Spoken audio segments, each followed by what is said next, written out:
How's it going, everyone? Welcome. Euler again.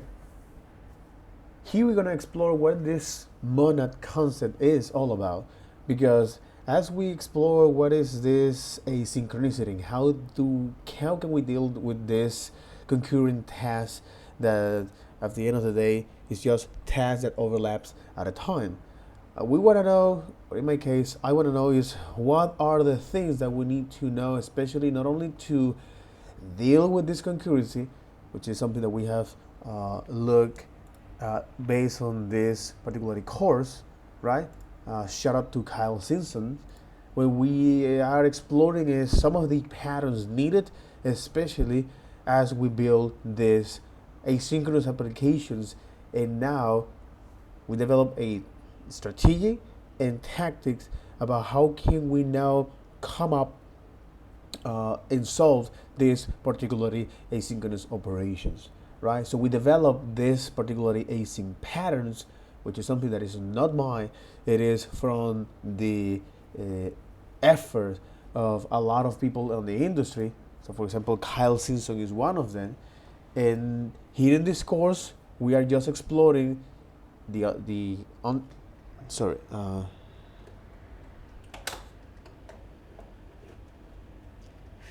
because it's getting warmer here. Here in this course, we are exploring is what are the patterns needed. So what is the pattern that we had to solve this particular concurrency, and also what are the patterns right now that we have, because those previous tools that we had and that we right now have to solve this concurrency are not effective when it comes to describe this new challenge when writing these JavaScript applications. So for that, that's what we need to know here by recapping all of these particularly advanced techniques or patterns to handle these async operations, this concurrency, and when we'll start with the callbacks. So we explore what callback is, and we actually use a callback, and especially when performing several network requests at parallel, all right? And then how can we now solve this particularly response, one, waiting for them to come back, respond as soon as they arrive, and then show them in the proper order that they were called, right? This is something that is not a trivial thing. We saw how can we implement that using a map, or in this case, an object, and on any of those particularly Ajax requests, we saw how can we is now manage that or coordinate that, and how that coordination thing is something that is quite tricky. Again, it works. However, when it comes to now handle is more and more concurrency problems, all right? Something that we're gonna talk about that later is like, hey, I want you to now these things doesn't trigger too few times. This doesn't trigger too few times, too many times, too early, too slow, or too late. Sorry. I don't want to lose the context of the data and or swallowing errors as these things is running. All right. So now callbacks provide this particular mechanism of how can we do that. This is not relevant to JavaScript. This is provided by the web platforms, and how now this have several issues. There is a trade-off like any tool. So first is the version control, which is the way of how you can pass this callback, or you now have a one portion of your code that actually runs everything right now, and this second part of this function that will run at some point in the future. And the way we can express that is by passing this a callback to that. So by passing that giving up this control, which is known as the inversion control, now we have some of these trust issues because we want to know that when, so all of these things that I mentioned before, like, hey, I want you to now trigger this not too many times, uh, not too early, not too late, not too few times. I don't want to lose context of the data once I receive that. And also, the uh, way of describing these callbacks are not reasonable because now you have to do all of these non-local jumps in your code to actually figuring out what's going on. Because at the end of the day, JavaScript is a single thread language, and this is one of the things that allow us is to manage the complexity of our application, because we know that one line of the JavaScript engine will run one line at a time, which is a great thing, okay, especially for development, so we can now provide us more features and fix bugs and that kind of thing. We now is a way of how can we do that in dealing asynchronicity. So there is something called thunks that is now a wrapper around a function that has everything that it needs to. So by the time we call it, we get the value out of that. So a good example of this is that anytime you want to go out to do some shopping, so you have now a list, you have also presets, right? You have everything that you need to go out and buy the stuff that you need to. You know that that's there, and well, you came up from that with your stuff. In this case, with all of the grocery that you want. So this DoorDash and Uber Eats, this kind of application that allow you to do that, they're a good example of what a thunk is. You are providing now anything that you need to, okay? And then you expect that. What is the thing here? The thing here is that, or the big deal is that here we don't worry about when that thing will come up. We know that it's gonna be there, right? At some point in the future, it'll be there. So we eliminate time as a concerning factor, which is something important and it's very hard to handle, especially for software engineering and for developers itself, or for people, okay, in general. So now we don't have to worry about that.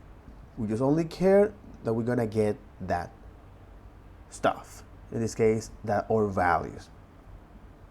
So this thunks is a huge deal because of that, and in the context of our programming, we saw a couple examples of how can we do that, how can we create our thunks, synchronous thunk and asynchronous thunk, where this is now when we care about this is say, hey, by the time that grocery stuff is there, okay, at a door, we want is, for example, receive a notification about it, okay, or we want is to do something about it, okay. That's what we pass now this callback here.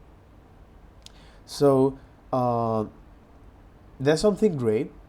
Again, it solves the problem of reason about it, especially in our code, but not the problem of inversion control.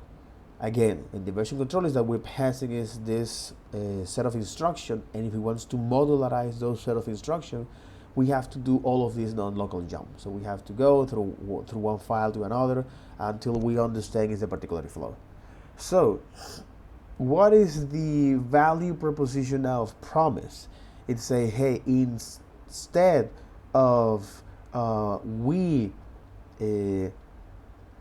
having to worry about time as a concerning factor, okay, and run something and run a task for that. So instead of you having to rely on this person, or instead of you, in the context of promises, we can use a silly example here, is that let's say I walk up to the counter of my favorite pizza restaurant, right? So I ask the lady, I'd like to have a chili pizza.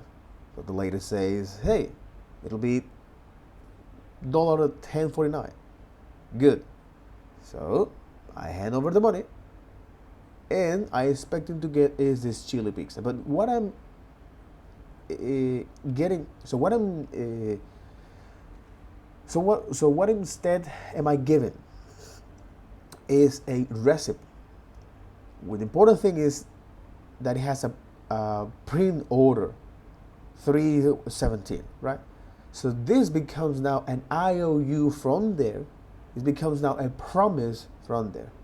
So the subtle difference here between thongs and now a promise is that by the time we receive this receipt, and then we say, all right, that doesn't mean that I don't stop thinking about this pizza, wonderful pizza, and all of this pizza dancing around me, which is cool. Jesus, this is like, I'm famished. I can wait to eat it. So the idea here is that you have now this recipe, which represents this promise, this IOU, all right?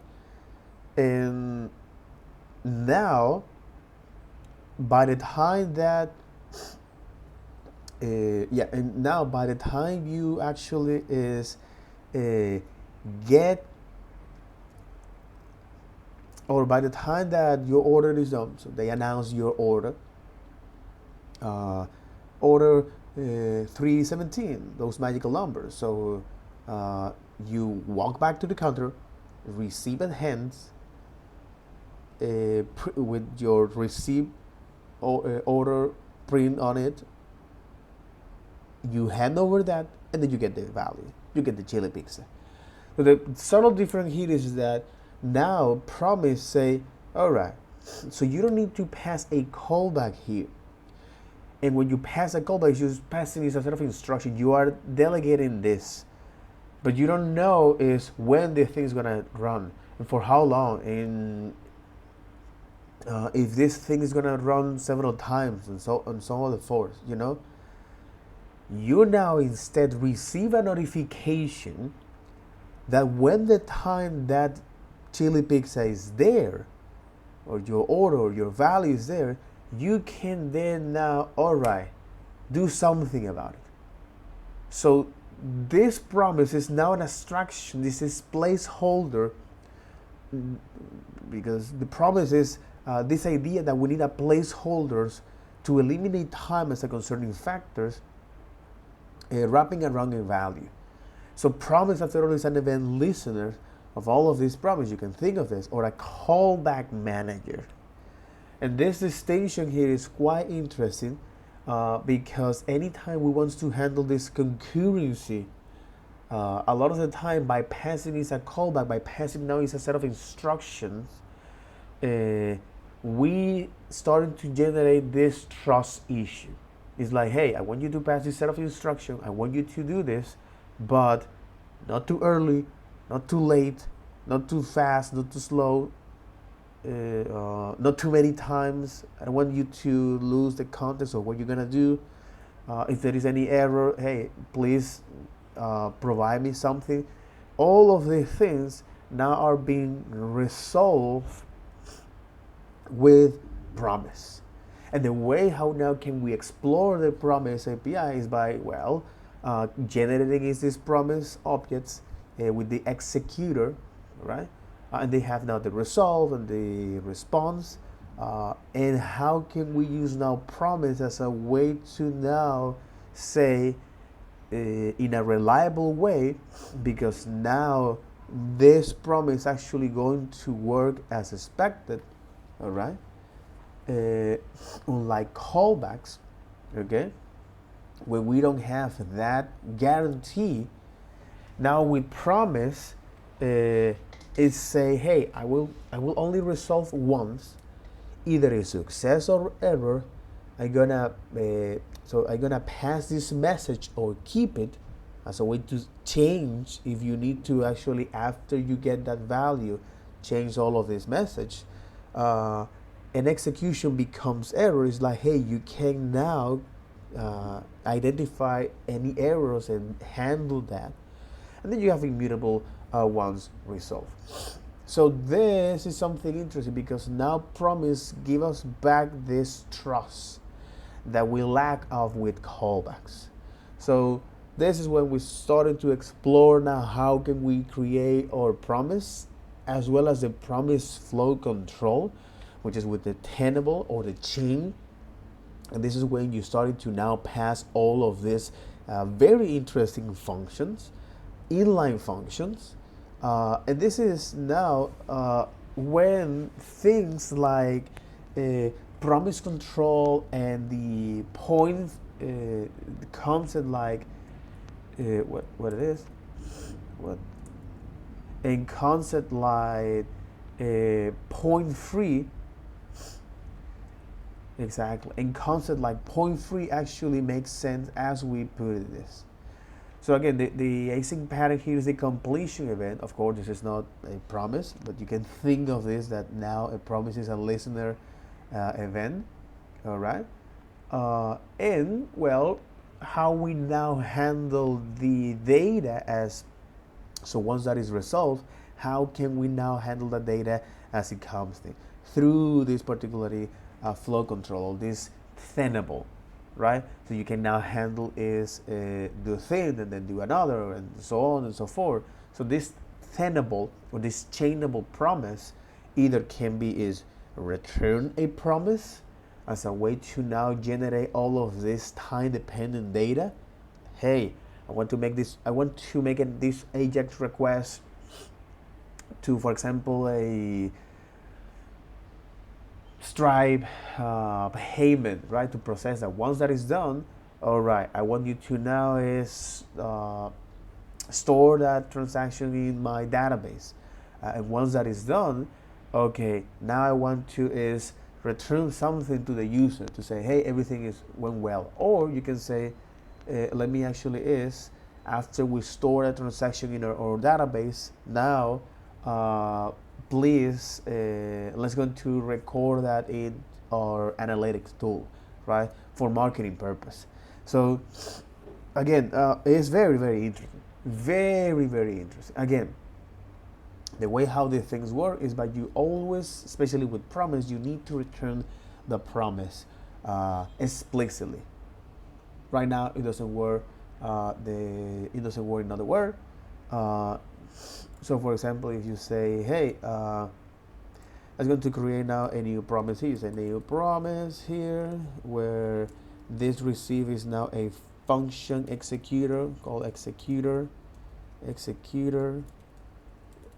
Okay, that get the resolve and response. All right, and here I want to now say something. Say this. So by the time that is resolved, okay, I want to now is return this, but after an X amount of time, you know. So after an X amount of time, so I want to actually is call the resolve, right? Call the resolve, and that'll be after 1 second. I'm gonna put this 2.7 second, right? And I'm going to actually is well, store that promise, store this placeholder into a variable, into a record in my application or in my machine here. It's like, hey, now this will be called is promise one, right? Okay, and if I want to actually trigger this, so the only thing that I say is I invoke that P1. So by the time that now data is available, I want to subscribe to the resolve or the fulfill promise, and now work on that. Then do something that I need to. In this case, because I'm gonna receive is a value. Right now we're not gonna receive any value, okay? We can actually say we're going to receive a value by saying, hey, 42, which is the meaning of life. And I want now to say, all right, console log value, right? So after 2.8 seconds, then you got the answer, right? And then it means that now you have this value here that at some point in the time it overlaps here. Now you want to actually do something about it. So for example, what are the another thing that you can do? Well, let's go to define some other promise here. P2, all right. That'll be resolved after 1.5 40 seconds right now, and then you say, hey, 24, which is the inverse of the meaning of life. So after that, you can say, hey, I not only wants to print this, okay, to saw what we have here, but also I want to now is trigger this new promise, trigger this new Ajax, trigger this new async operations, okay? In this case, you can assume that this is now a thing that can take a lot of time to complete, right? For example, now you're talking to your database. So you say, hey, because it doesn't have any inherent way to change that, the idea here is that we want us to check now this return here and say, hey, I want to now return is B2. I just want to test something here by saying, hey, do we need to return something? Well, actually, if you do this, okay, it will, of course, now have access to, you can say value 2, right? And then you say, hey, I want to now access to, what I want to only print here is the console.value here, right? Value 2. It will, of course, going to complain about it because you say, hey, you're going to redeclare a variable, so we flush here, and we're going to get 24. So because here we are returning is this promise, we're explicitly returning is this promise. One of the things that this is more for coding style and that kind of thing is like, hey, it'll be better for you to actually is define, for example, this function to say handle promise 1, okay, where here you know that you're gonna get is the value of the signature, all right. What you can say is now output, say output here. And the only thing that you want to do is now just console.log, right? Say, hey, you just want to console.log. So if you want to do this, one of the great things of the Thenables is that allows you to now add all of this particular set of instruction once our promise has been resolved, right? Once all of these asynchronous operations are being done. This is huge. This is great because it means that once this is done, so once the promise here has been resolved, okay, we can say, hey, we already get the value.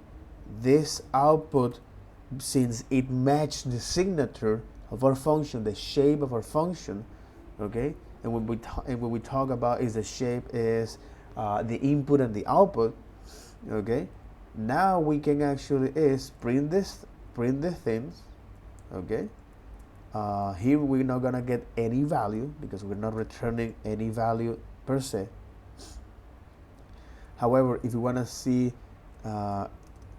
for example the value after that, okay, we can say, hey, wait, what? No, don't tell me that. Come on.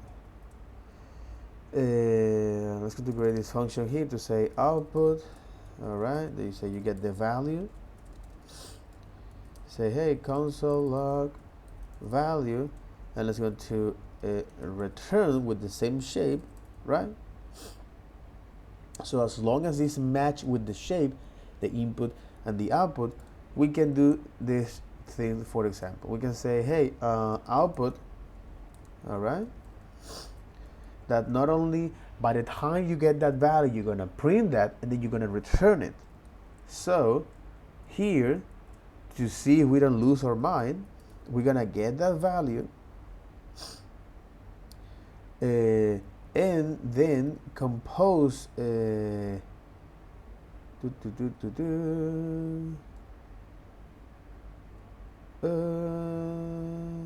exactly. We're going to now is just for the sake of example, we're going to say, hey, I want you to now compose this value, which is part of the, this is the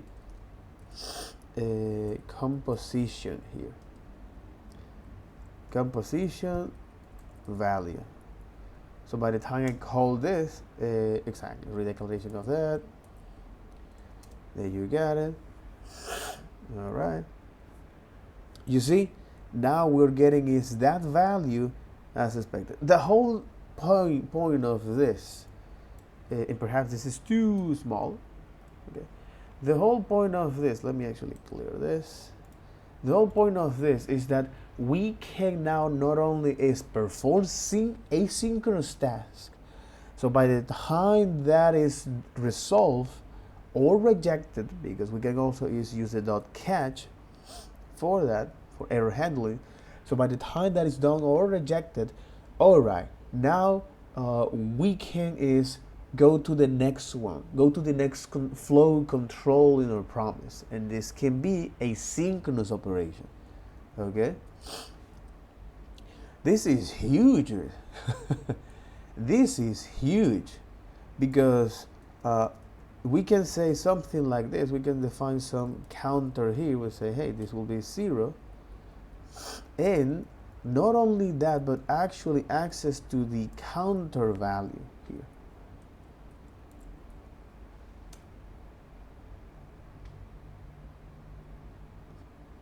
And remember that at the end of the day, by the time that this function, by the time that this file was evaluated, all right, this P1, what it does is to, hey, since this is a promise, okay, this is an object that are going to subscribe all of these functions, and behind the scenes I'm going to use this thing called the micro task to actually put all of this particular function unresolved or unfulfilled, to be explicitly, or unrejected, and by the time that that promise is fulfilled or rejected, I'm gonna now pass these functions to the event loop, and the event loop is responsible for passing down to the call stack. So the JavaScript engine detects there is something there. Hey, all right. This is huge. This is huge because it's telling you that now it holds that reference in memory, even though that this has been evaluated a long time ago.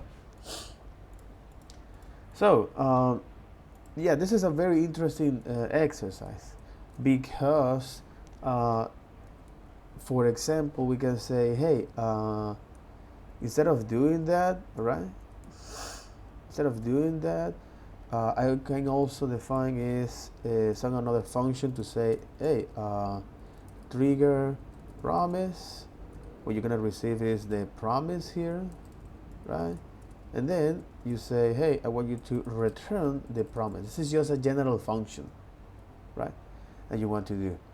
So here you say, hey, I want you to now is a trigger promise. Okay, you're gonna pass is the promise that you want to do, right? And here you wanna take a look at the output of this, right? So this is the output here. So what are we going to get? That is 42 and then 24. And this is huge, man. This is huge because it improves the readability of our code and the reasoning. Wait, what? It prints that. Oh, of course. Trigger promise, return promise, P2.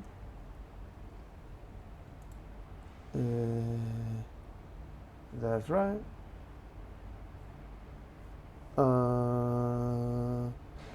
Trigger promise which follow these particular shapes. Okay. It will receive now the promise that we're passing here as P2 and then return that promise. Right? And this promise is this new promise that we already created. No. Okay.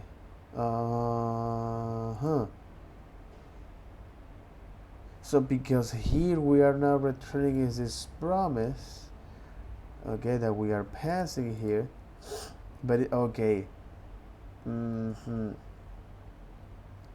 But this promise here, this is now a placeholder for that. So unless we say something that dot then.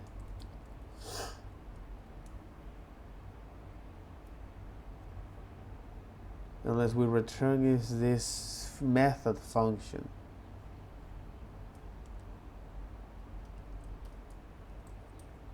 With the value.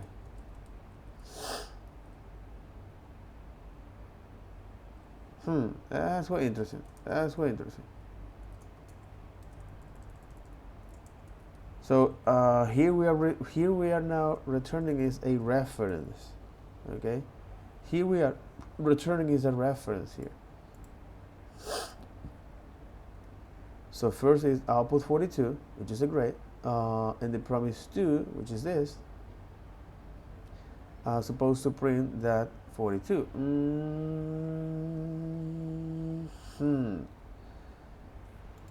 Okay. So it means that we need to actually generate that promise somehow. Okay. We cannot pass this as reference to that. Trigger promise. Trigger promise 2 seconds, right? You say trigger promise 2 seconds, it actually doesn't, we don't need to do this, and it will output that. Output is not defined. How's that?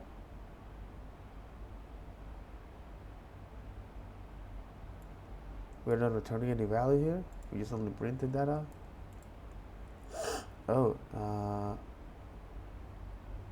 I think, okay. I get it. Exactly. It's because by the time we're returning a value, this value is not a promise. Exactly. We don't need to return undefined, and now we're going to actually pass this to a promise.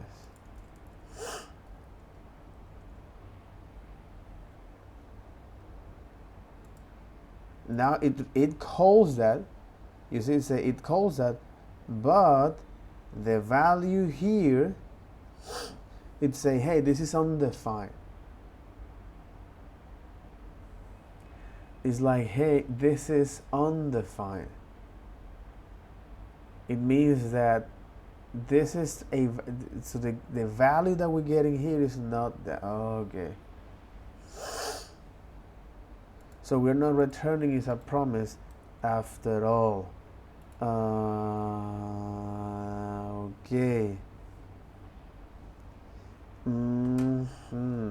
Resolve.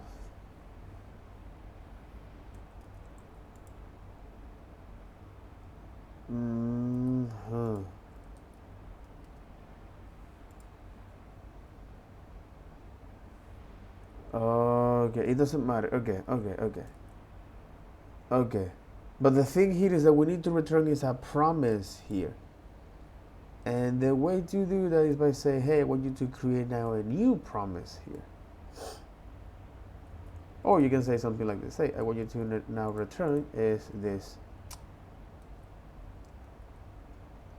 I want now to return is this new promise here that I create here, right? You can say, hey, let me actually return this new promise function constructor.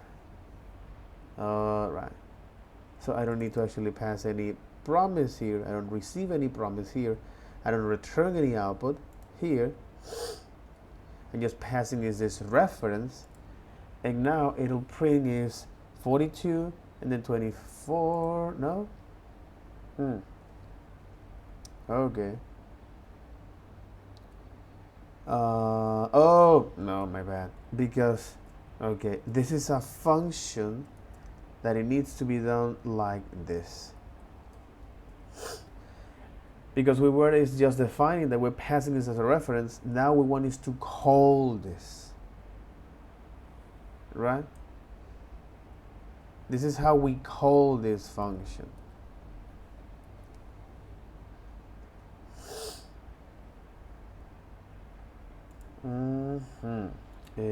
It's a no.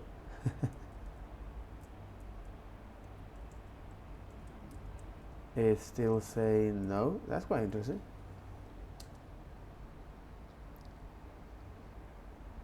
Exactly. It's a function trigger promises.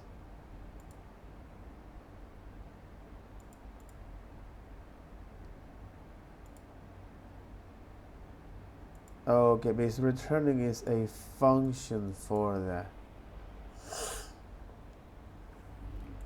Exactly. So the thing here is that you need is to return is a promise here on the dot then. So what does it mean is that here you have to explicitly say, hey, I want you to return the promise to, right? As a way to actually trigger that. Exactly. You can create those functions to actually pass that. It doesn't work as expected. You need to pass is now a okay, because you need to pass is now this promise as it is.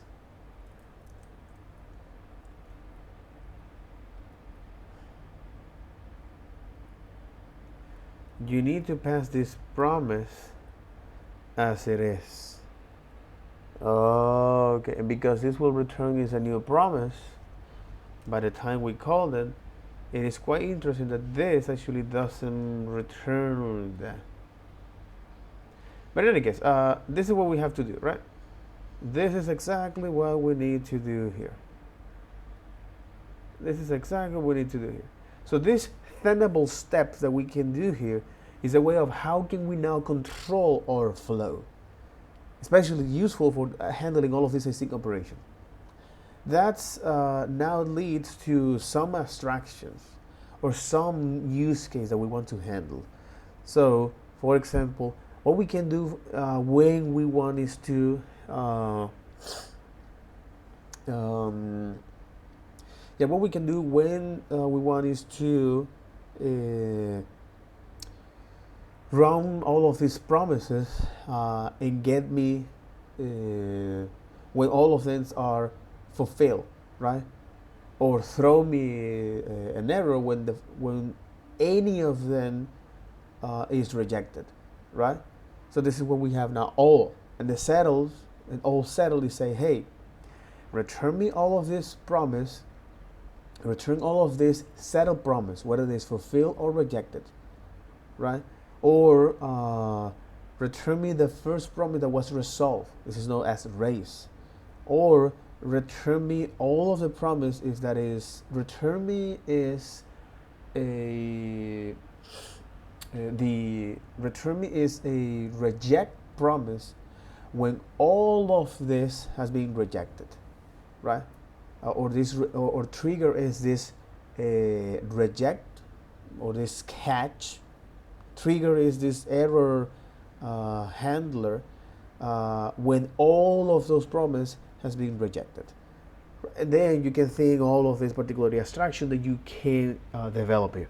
The point of this is understand that and how we are now being able to handle this particular asynchronicity, which is something that this promise stuff is not exclusively to JavaScript. It actually comes from this programming language called E, that one of the TC39 members of that actually create this, which is now called Mark Miller. He developed that, and he developed that language, and in that language they have something called future values as a way to now compose those data, and then now as a way to compose the data and as a way to compose the data and have a flow of data as well. So promise here that even though that we don't have something that is perfect, right, but it's something that is very, very good in terms of advance how we're going to handle this concurrency.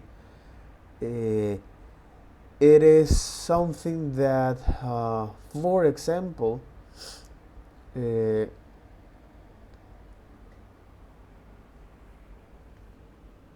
when dealing with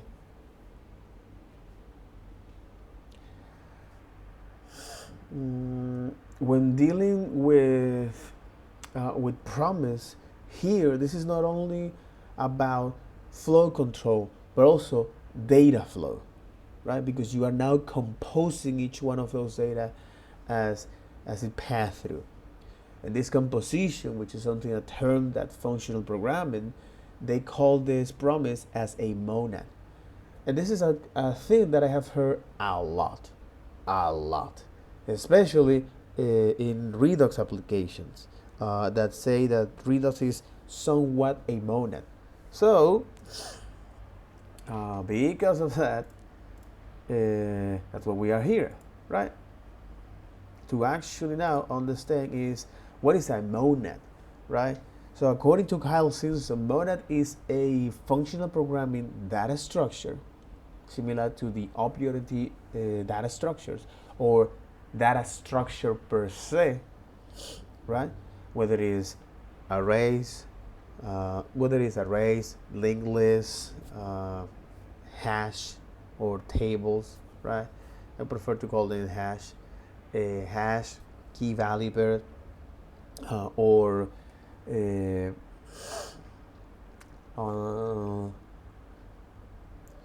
even for binary tree. Okay, the idea here is that now we have so it's a pattern for pairing data with a set of predictable behavior that led to interact with others' data and pairing.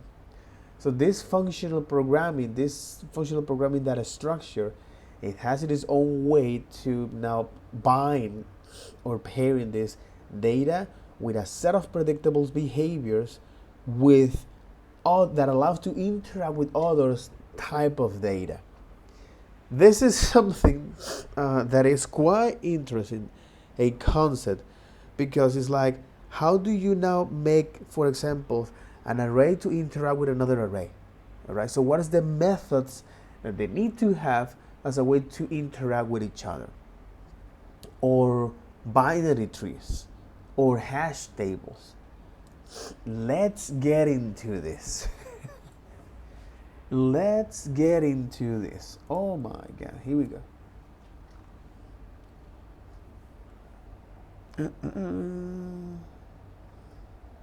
And this is something important. This is something way, way, way important, especially as you need to handle its concurrency in your applications, which is something that is highly in demand.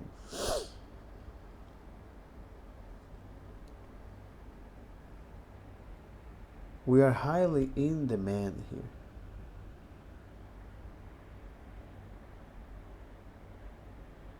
highly in demand, bro. Highly in demand.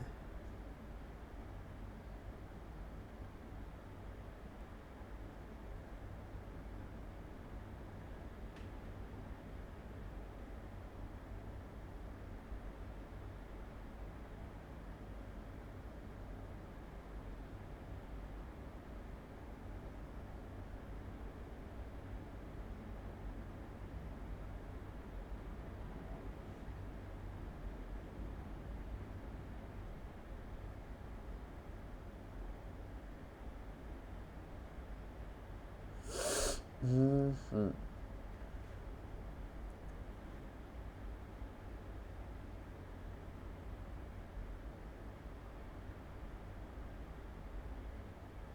Mm-hmm.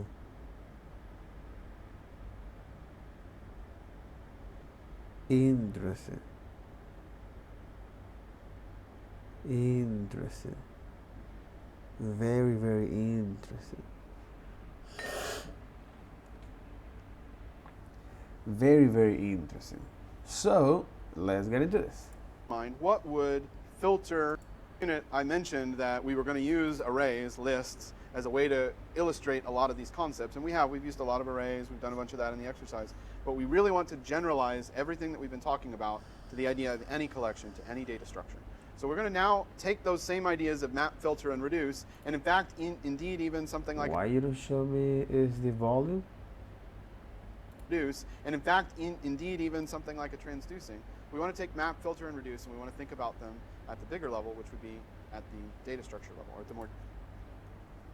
Okay. And there's also something called like transducing here. So let's think about how it was nice and easy if we wanted to compose three maps together because their shapes are compatible. They're using our equational reasoning. We know they can be interchanged, and that means that they can be composed together. But let's talk in a broader sense about other things that we might want to compose together. For example, filters and reduces. If we had a chain of several maps and a few filters and maybe a reduce or two, how could we put those together? And the answer to that question is transducing. This is a much more complicated topic, and I want to warn you right now, of all the things that we've talked about in this course, this is going to be one of the most challenging to wrap your brain around. It's something that I've spent months trying to come more to terms with, and it's still something that I may say something wrong or get it backwards or something. It still kind of sometimes trips me up. I'm at least comfortable enough with it that I can talk about it, but it is definitely an advanced technique, or at least it's an intermediate technique that builds on the basics that we've been covering in this course. So the way I'm going to present this to you is actually to show you the end result first, and then in sort of an advanced way, we're going to talk about how that solution is derived. And the reason I'm going to do it this way is because what you can actually do is skip over the derivation from here on out. It is not necessary for you to fully understand all the mechanics of transduction to be able to use transduction to your benefit. It is not something that I would encourage you actively to ignore. I, as a teacher, want you to learn all of these things. But I also want you to be able to practically use this stuff. And you don't have to become a mathematician to use and benefit from these things. So you're going to see an API called transduce that allows us to take advantage of transduction. And you'll see what Lego pieces you pass in to make it work. And then we will peek under the covers and we'll see how potentially some mathematician came up with this crazy thing. But once we've seen that, I don't want you to feel like you're going to have to go through all those mental hoops every time you want to use it. Essentially, pattern match. If you see a map, a filter, a reduce, or any combination thereof that you need to compose together, think about your mapper, your filter, and your reducer. Those three functions are incompatible shapes. Map and filter are incompatible shapes because map has a single value in and a single value out, but filter, a predicate, is a single value in, Boolean value out. That's a different sort of a thing. It's a different kind of a mapping. And it wouldn't be able, you couldn't take a value and have it propagate through a filter and the value come out on the other side. It changes its nature. So you can't really just take a filter and a map and compose them together. And you certainly can't compose either one of them with a reducer, which takes two inputs. Okay? So if we ended up in a scenario like this where we had a map, a filter, and a reduce, and I don't really care about the .map, .filter, and .reduce calls themselves. What I care about is the add one, is odd, and sum. Those three are incompatible shapes, and I would like to be able to compose them together, but I can't see how to do that readily with just my regular compose utility because of their incompatible shapes. So what we're going to talk about, this transduction technique, is a mathematical transformation of those functions. It literally reshapes those functions so that they become a compatible shape that can be composed together. In other words, transducing is composition of reducers. Transducing is composition of reducers, and reducers are just function. Transducing is composition of reducers. In other words, we don't want to compose a mapper and a predicate and a reducer. What we want to do is turn the mappers and predicates into reducers. So it's to trying to okay. So transducing is a words reducers. Transducing is composition of reducers. So oh my god. Okay, so transduction is composition of reducers. What do we mean by that? In other words, we don't want to compose a mapper and a predicate. So we don't want to compose the map, the filter, or the reduce. And a reducer. What we want to do is turn the mappers and predicates in. Exactly. So turning the map and filter and predicates into a reducer. And then we want a mathematical transform that allows reducers to compose together. It's a composition of reducers. In other words, we want to reduce. So we want to reduce the predicate, for example, of our map, filter, or any function that we can change in an operation, okay, or any function that we can change in an operation. So transduction is a composition of reducer. In other words, we want to reduce is the predicate, for example, the map, filter, or any other function that we can change in an operation, and apply some mathematical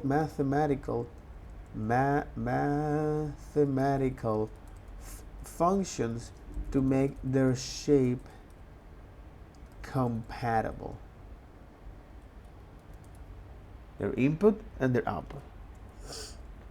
Their inputs and their outputs. And that's the magic that this tool that we're about to look at is going to give us. This API that's been built. That's the magic it's going to give us. So transduction is a reducer, is a map, or is a composition, but exactly, it's a composition of reducers.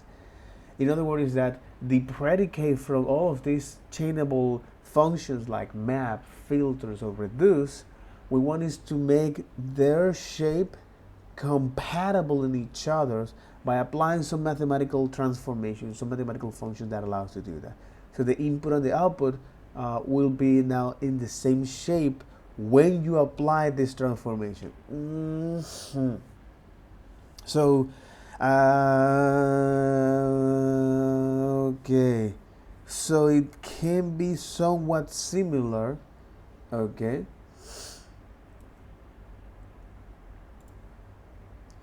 So transduction from the functional programming definition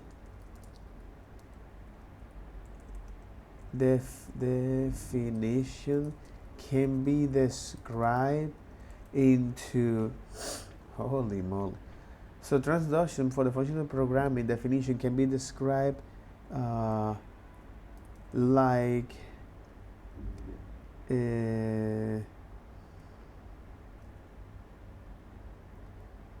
like the different Lego pieces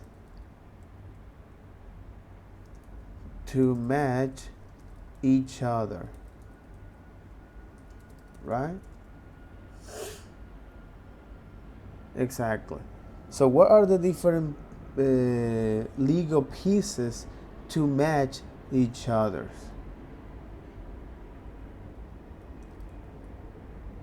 So what are the different Lego pieces to match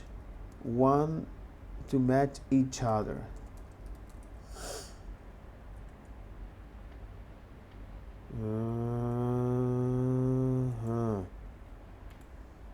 The whole point of this is that we don't need to actually understand how the things work truly behind the scenes. Not right now. Okay.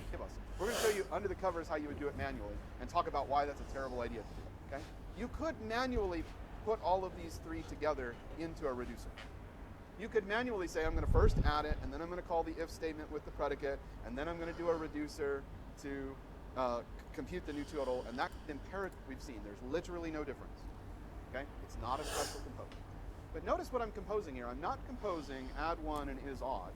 I am composing this thing that has come back from these two different little utilities, map reducer and filter reducer. Those are utilities which will be provided to you by your functional programming library that supports transducer. So for example, map reducer. Damn, so map reducer or reducer.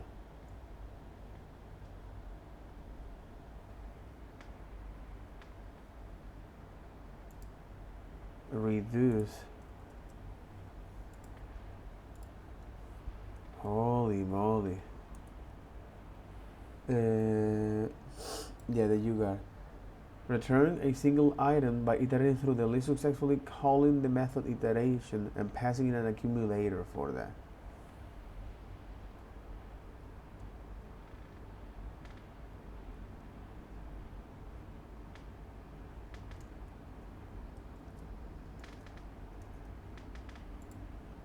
So you don't have to write those utilities, you just have to use them. And the way you know how to use them is, if you have a mapper, you pass it to a thing called map reducer. If you have a filter, you pass it to a thing called filter reducer. And if you have a reducer, you don't need to pass it to anything because it's already a reducer. Okay? It's a mathematical thing that is essentially reshaping the map into a reducer, or a mathematical thing that is shaping the filter into a reducer. The way it does that is kind of magical. We'll talk about it, but it's reshaping them into reducers. Okay? A special kind of reducer, not exactly the same kind as you might expect. It's a special kind of reducer that is composable. So how do we put these together then? Because you notice I didn't list some in the composition. That's because the result of map reducer and the result of filter reducer are a special kind of reducer, which is, it's not really ready yet. It needs a reducer to be passed to it to become a reducer. And I know that sounds strange, but it's like in this prototype stage. It's like, I can become a reducer as long as you pass me a reducer. Okay? That's what those utilities are doing. That's the mathematical shape transformation. So we compose those things of that prototypal shape together, and that becomes what we call a transducer. So specifically, a transducer is one of those prototypal shaped reducers, which will become a reducer if passed a reducer. Okay? That's what a transducer is. So how are we going to use that thing? We're going to make that transducer. Notice that I did not add in my final reducer. So it is a prototype of reducer. The reason I didn't add in my reducers. final reducer is it's the thing we're going to pass in to make all of that into a reducer, right? I said a transducer needs a reducer passed into it. So I'm holding some back. I didn't include it in the composition. The function itself is going to become the input to this composition. And that mathematical transformation then produces this composed reducer. So how are we going to use it? We're going to call a utility called transduce. This again will be provided to you by a functional library. And we're going to pass in a trans. Do you have this? The transduce? What? Act as a transducer.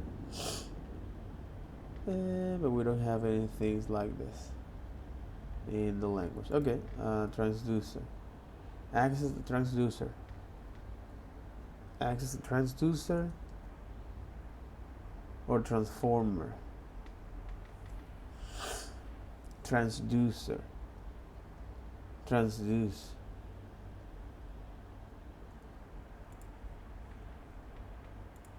So initialize a transducer using supply iterator function and return a single item from that.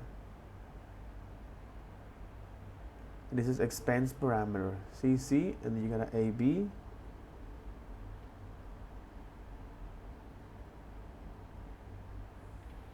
And transpose, and traverse, and transduce. That's interesting.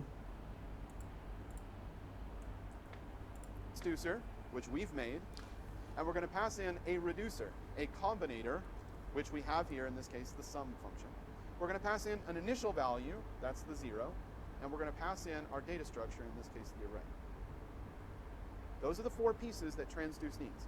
It needs the transducer, it needs the reducer that is going to get passed into that thing to produce the reducer, it needs the initial value, and it needs the data structure. And what it does under the covers is it passes sum into transducer for us, producing that new composed reducer, and then it reduces the list with that new reducer.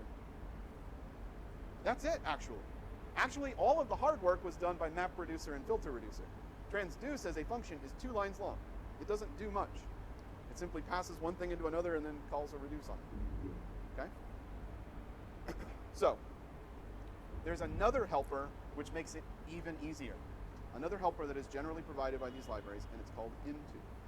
You'll notice that into is taking our reducer and our transducer, our initial value and our array, but what's missing is that we didn't need to provide it a reducer.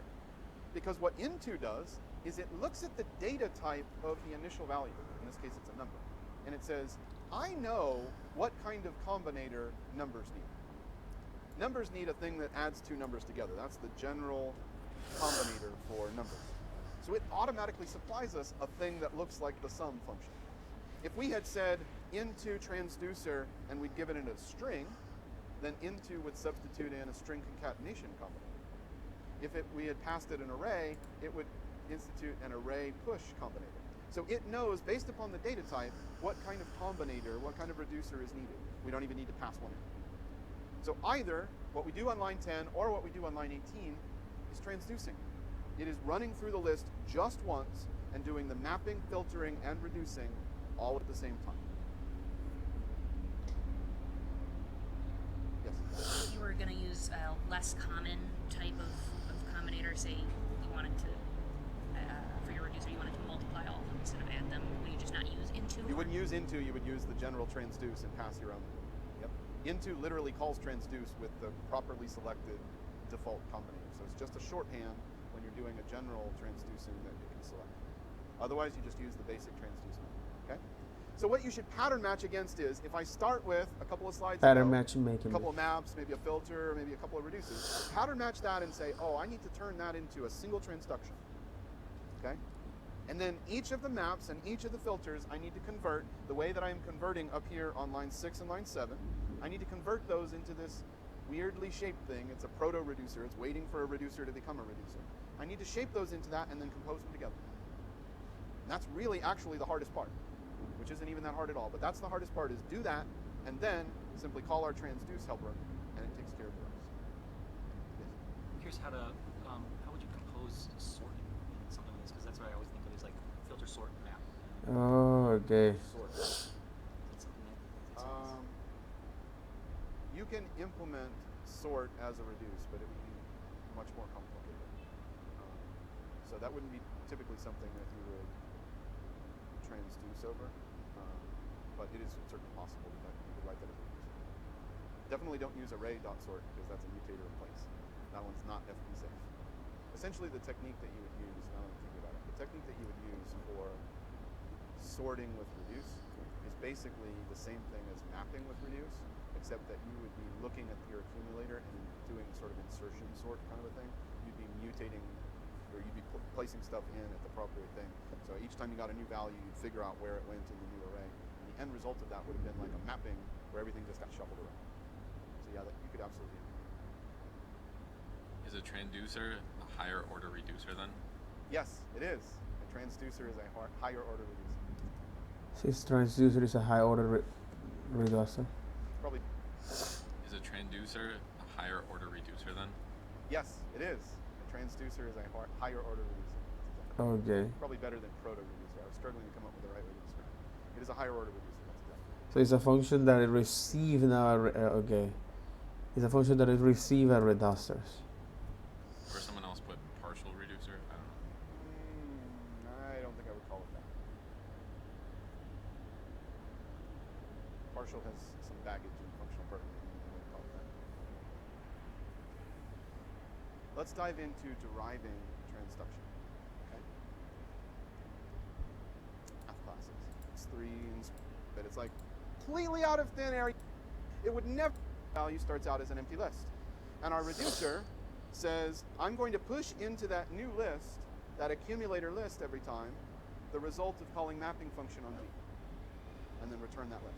So in other words, our reduction is not actually getting a new value every time, it's just getting a growing and growing array list. Everybody follow me there? So At the beginning of this yeah, we mentioned again because I want to jump straight forward to what it is. We're going to use arrays, lists, as a way to illustrate a lot of these concepts, and we've used a lot of arrays. We've done a bunch of that in the exercise. But So we can think of this now. Transduction is a composition of reducer, a high order, a half of reducers. So in other words, we want this to match so it's a matching pattern mechanism. How does it work? The mathematics I leave you, right?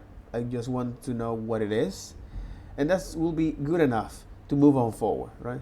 So it's a matching pattern mechanism. Yeah, it's a matching pattern mechanism.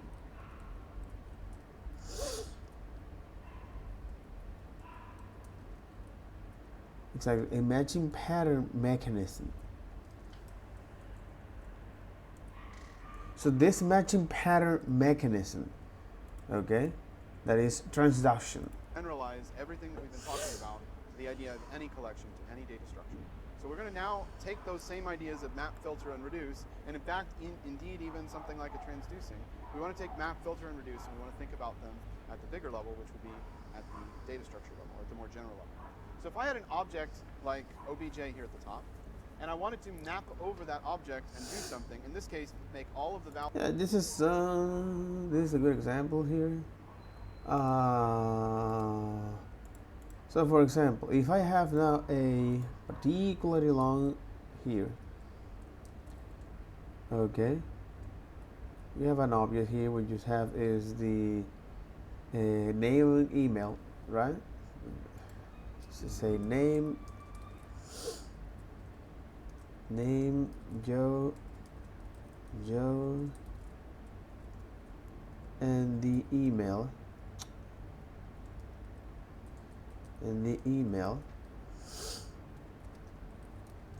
so and the email, right? You know, please, this is when you kicks in. You say, hey, please generate a JSON of 10 elements where their key are name, where their keys are random username, and exactly where the keys where their properties are name and email. Generate that for me. That's exactly what I want. Exactly. Good. So what is the example here? What am I gonna do here? Right? It's actually putting a practice this. So if we imagine now we want us to iterate through this. So say contacts, okay? And if we want to create now particularly data structure that allow us is to apply some transformation, because at the end of the day, that's what map does, is to apply some transformation. We can define is this function as it is. You say, I want you to go through each one of those elements in this data structure. In this case, the hash of the function, say, hey, map object. Exactly, it's like map object here. So far so good. And then you have now the mapper, which will be the function. We say mapper function, and the object. Okay. And here you can say, hey, because I want to now to iterate through each one of those elements and apply this transformation. One way to do that is to say, hey, let's go to iterate through that. Okay. By saying, hey, by saying this, it's like, hey, I want to iterate through each one of those elements. So I want to iterate through each one of those elements from this object. Okay. All right. That it will return now an iterable, which is a great thing. Okay. So this object dot keys, you can see here, this object dot key will return now is an iterable or a collections. Okay. Where now I want to actually iterate through each one of those elements. Say, hey, this will be the key of this element here, right? So what we can do here is to say, hey, okay, so by the time we apply that transformation, okay, to all of these elements here, or in this case, by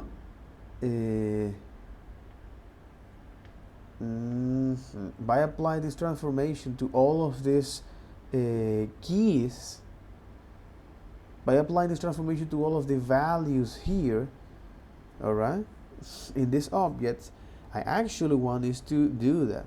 Hey, I want to call this the mapper function, okay, and say, call that with now the value that I get here from the key, right? And then assign that to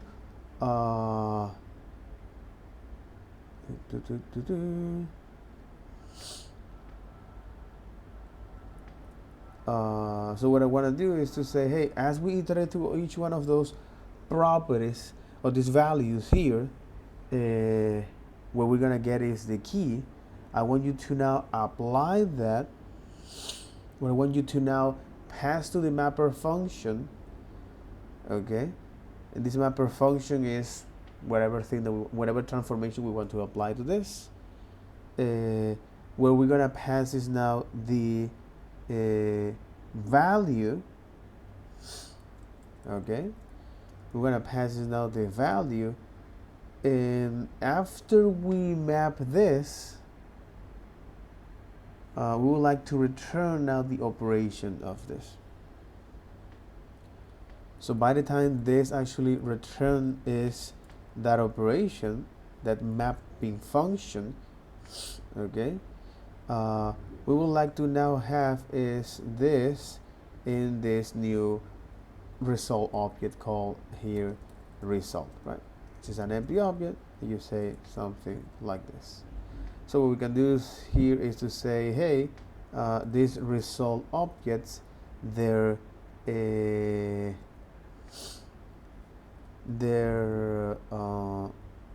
properties,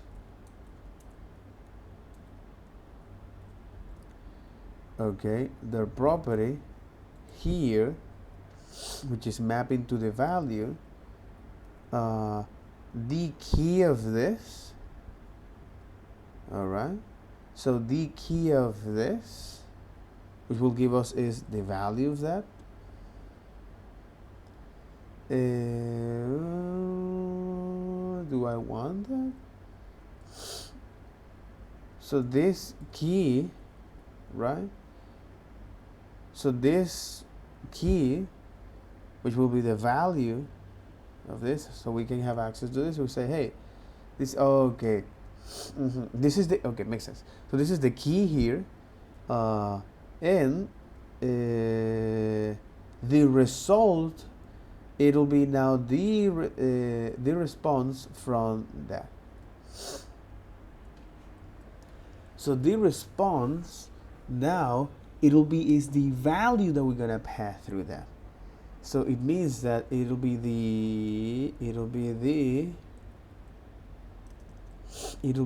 value that we're gonna pass through this. Okay. So now things started to make sense here, because what we're gonna do here is to say, hey, in this map object that are gonna record all of these transformations. Okay. I want to now have this key, of course, in this new object, and then now is assign the transformation to this hash, and then return the result. Right? So by the time you have now this, okay, and then you iterate through that object,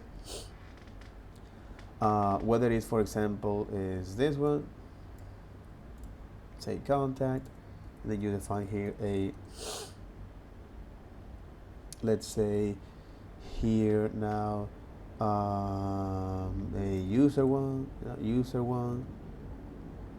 we say contact,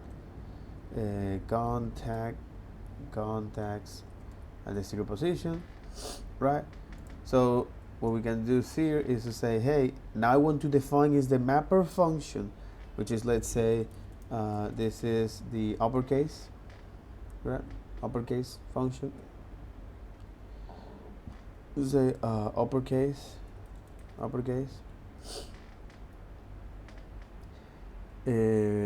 Where here we're gonna receive now that value, uppercase. Say, hey, we're going to receive this string. And what I'm gonna do is to, well, transform that into uppercase. Well, it's into lowercase. We're gonna put this to lowercase. To lowercase, lowercase. So apply this transformation to all of this key here, and that is, well, I want to return now the string to lowercase, right? Just like that.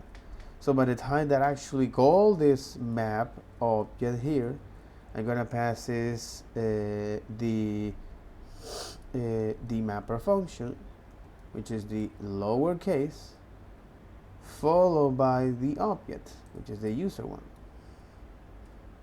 And then I want to actually is console.log, right? Console.log that entire experience. Can convert define to an object. What? Here, this is a function that we're getting here, and this function have the same here. Line 51, map object.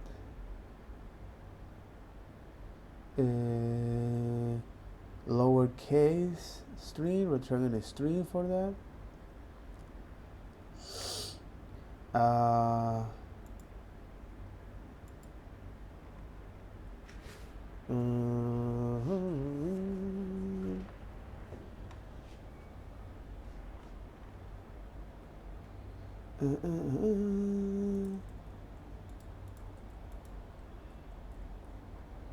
Okay, come on, enough.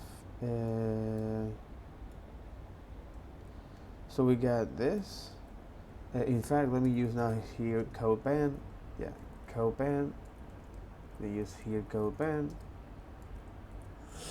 CodePen.io. Yep, open now a new one. to actually evaluate this. And then now actually run that. It's a type can convert undefined to the which line? Can you tell me the line? 51 here. Object.key from that object. Can convert undefined to object. This is on line 51. Can convert undefined to object. Can convert undefined to object.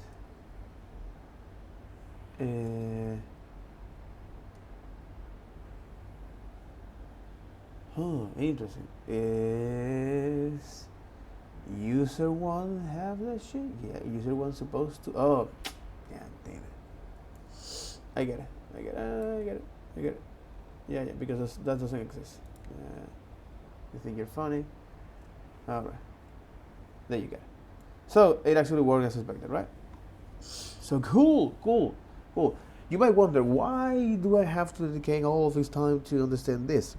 Because, especially if you're going to provide now your expertise to somebody else, especially to build this user interface that help them to now drive more sales by developing this user interface by developing friendly user interface that people can buy and sell stuff quickly, right? So I am responsible for building this.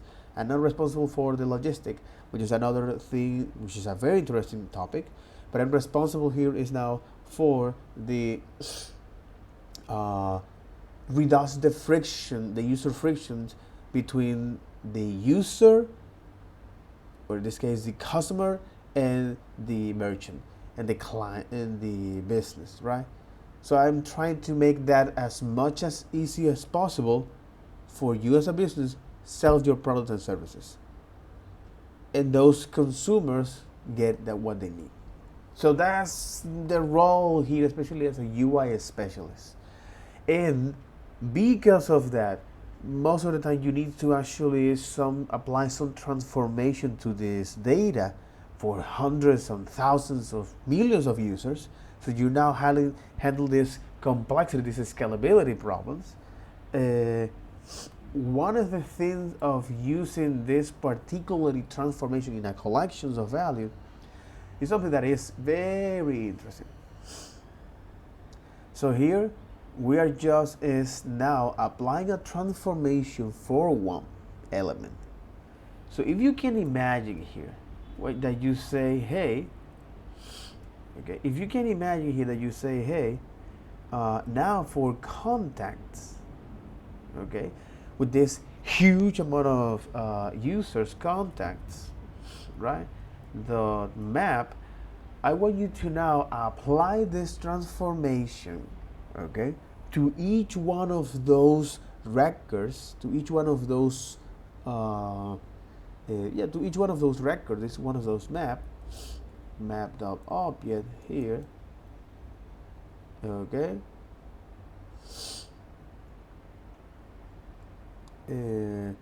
map.object, that now here the shape of this map.object, it'll be now the function that we want to apply, the transformation that we want to apply, followed by the particular object. So it means that, hey, since here in this map this is the shape of the data that we're going to receive, and that is the contact, okay. If we receive is the value, the index, and the array. Now with map object we say, hey, I want you to apply this transformation to each one of them and return this result. So in other words, you say, hey, run this function for me. This will be the result with this particular transformation, which is the lowercase for all of the contact that you receive here. So now you are able to apply this transformation to all of these elements here, which reduce you this manual task of doing things. So you have now the contacts, which is contacts lowercase, contacts lowercase, and then you want this to actually show that. So control the log contact lowercase for that. Say contacts lowercase. It's a contacts lowercase, and you got it. So this is huge, because look at this. We were now able to apply this transformation to all of these elements quickly. And we guarantee that actually we are applying that as expected. Look at this, right? Look at this. This is something huge, bro.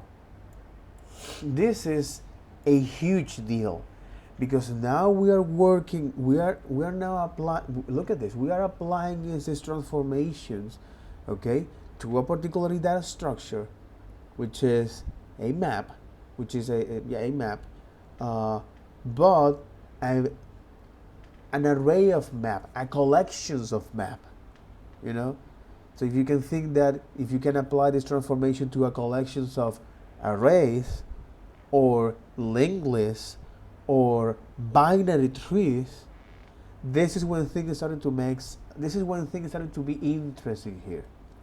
So how you can apply these transformations to a series of data structure? I'll use lowercase. Then I can define a map object function, which is similar to the map that we know that works with arrays, but this one works with objects.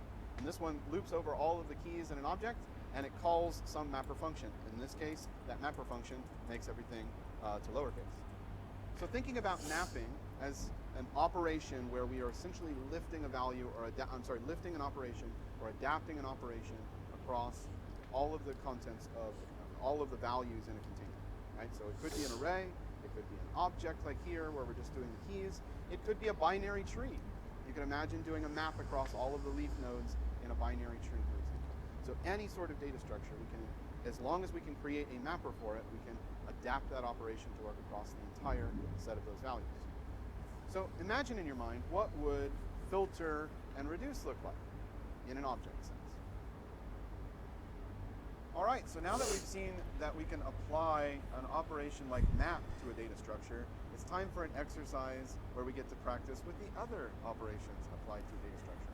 So in this particular exercise, the first part is for you to implement a filter and a reduce that can work against our object. Just like we did in the slides just a moment ago in the lecture, what we want to do now is have a filter and a reduce that work alongside the map that is provided in the slides. So that's going to be part one of this exercise. You want to take a look at the other functions. This README says take a look at list sum and list product, kind of see how the exercise is working. But primarily what you're focused on is implementing a filter object and a reduce object. And when you run the completed code, it should print out that number 38886. Okay? So in the exercise, you'll notice that we have this object with some arrays in it, and we have this set of code that is running a filter object, a map object, and a reduce object, and it should end up producing 3886. The provided function, map object, as we saw in the slides, is here for you. You need to take that same pattern and implement filter object and reduce object in the same way. That's part one of the exercise. Then part two of the exercise, you're going to be doing some point-free refactoring and using some of the things, so there'll be some more review here. All right, let's take a look at the solution to part one of this exercise. Again, the task was to implement the filter object and reduce object utilities alongside of map object. So we're going to take the same general approach, which is that we're definitely going to be producing a new object. And the filter object and here. We need to know the list of the keys, so we're going to say object.keys of the passed in O. This is a way to apply now the filter and the reduce object here. So if we want to iterate through all of this, we want to apply now is this predicate function. All right. Over all of the key of keys. We're going to loop over all of those properties in our passed in O, and we're going to pass them to a predicate function. So if Exactly. We're going to pass this predicate to a predicate function. So is the predicate function with the value of O of key, which is if you want to filter that. Okay. If that actually now returns something, if that returns true, then we want is to actually to append that to our map here. New object of key is equal To the predicate, or in this case, so this is for filter. Okay. It means that they are in there. And then after we finish that loop, we know whatever is the contents of new object, We want to return is this new object. But this is just in the case of objects. We're going to take a not terribly dissimilar approach with reduce object, except here, because we're reducing agnostically, we don't even know what we're reducing to, but we're just going to end up taking in an initial value and returning that result. So this reducer function is going to take an initial value and then reduce as we go. Result equal to the initial value. And then I'm going to... And then what I want to do here, because I'm going to apply this to an object, to this particular data structure, to this map. So I want to is now iterate through all of the keys, all right, and then the value of this, I want you to, the result of that I want you to now is this. Okay, the result of that, because the logic here is that the result of this function that I want to read thus to get one single value is by passing through all of these key value pairs, okay, get this value and then append that to the result, right? So how can we do that? Well, by iterating through all of these values, and once we get that value, we're gonna apply that reducer function, and that outcome will be now is when we're going to append to our result. Run through all of the keys in this Exactly. Object, just exactly like we did before. So I'll say var keys equals object.keys Of the object. We're going to run through all of those keys, and for each value in our object, we're going to call the reducer function and get back the result here. For let key of keys. We want this to actually We're is going to say result will be calling is, the reducer. or you say, hey, I want you first call the function reducer with this result, With the current result. with the current result, Whatever our current accumulator is. exactly, as well as the O. okay. This is on the reducer function as well as the accumulator and the current value. And then we will return the result. So the difference here, though, is that we don't want to assume that we're going to be producing a new object the way we do with our filter and our map utilities. We just want to assume that whatever our reducer function is returning to us, that's the thing that we're returning. Let's double check to make sure that this is going to work correctly. We'll copy this. So just to run this.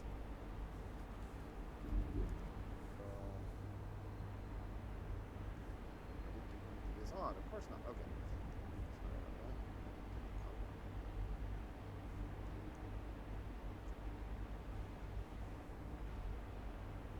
And there's our 38886. Okay? So again, this is just because we are applying. We are applying is this mapping. We are applying this now mapping function to this particular data structure, to the arrays. To not arrays is to now a key, a hash map. Okay. All right. So we are applying these transformations, is map and filters and reduce, to this one.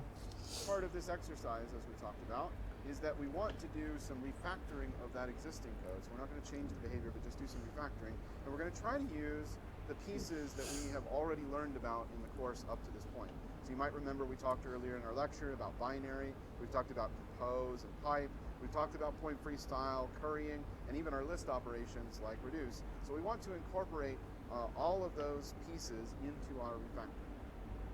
The code that we're going to be refactoring is the code right here, where we have these three separate calls to our filter, our map, and our reduce. What we want to do is refactor that code, the entirety of lines 12 through 22, to be point freestyle. This is going to be particularly challenging, so don't feel bad if you need to look over at this. Into a point freestyle.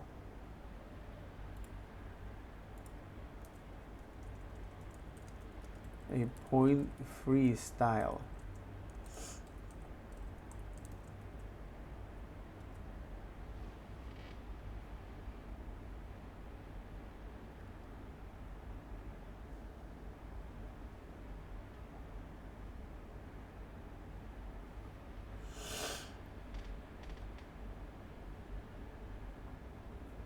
With point freestyle.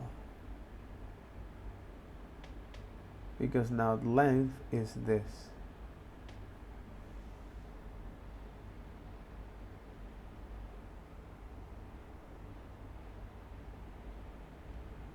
It's a programming technique where functional definition does not explicitly identify their parameters. Where the function definition does not explicitly identify their parameters.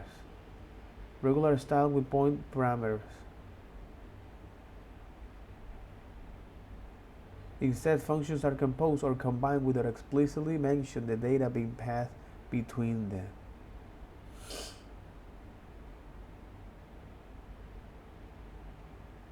Add then double, right? And what you're gonna do is to call that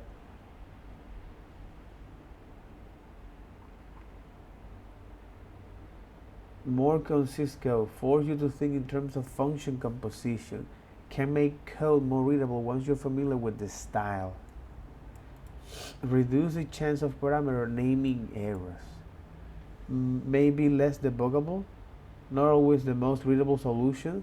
Sometimes makes simple operations look more complex. Can be harder to understand for those unfamiliar with functional programming.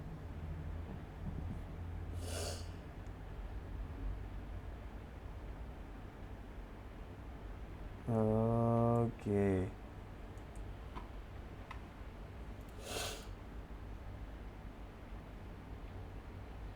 Okay.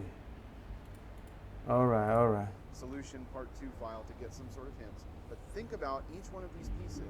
Like we have a thing here that looks like a composition. So we could represent this function as a composition of these two functions.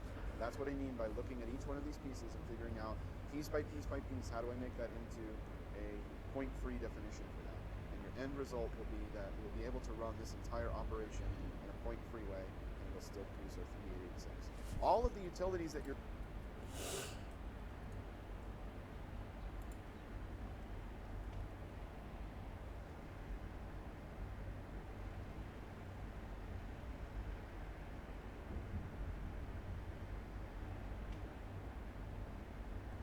Okay.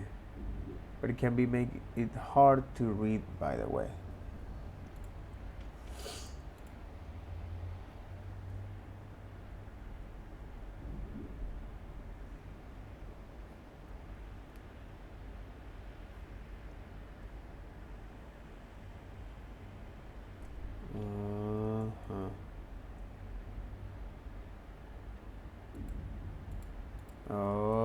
Okay. You're going to need to do that are already included in this file. You have them right here. You have a curry, a compose, a pipe, and a binary. So all of the pieces that you need to accomplish this are already included in this file. You have them right here. You have a curry, a compose, a pipe, and a binary. So all of the pieces that you need to accomplish this are already included in the file. Okay, let's talk about part 2 of this exercise. I trust you found that sufficiently challenging. All right, so we said right before Sufficiently the exercise challenging that we can look at things like list sums value being returned or passed into is odd, that's a composition. So the point-free representation of this particular function is just the compose of is odd and list sum. So let's just simply write compose is odd and list sum. So it will run from right to left, this compose. This particular function. Exactly, from right to left. And here list sum is going to receive, that's one of the point-free styles to make it hard to read, bro. You are receiving now a list that we don't know what is the shape of that, but we're going to make sure that we're receiving that list. And there's our compose utility. It takes a list of functions and uses reduce right on those functions. Okay, so that made some good progress. Exactly, so we're now reducing it from the right. It's like, hey, I'm going to call this function with these arguments, and then the output will be now is odd for the, exactly, from right to left. So compose, Jesus freaking Christ. So compose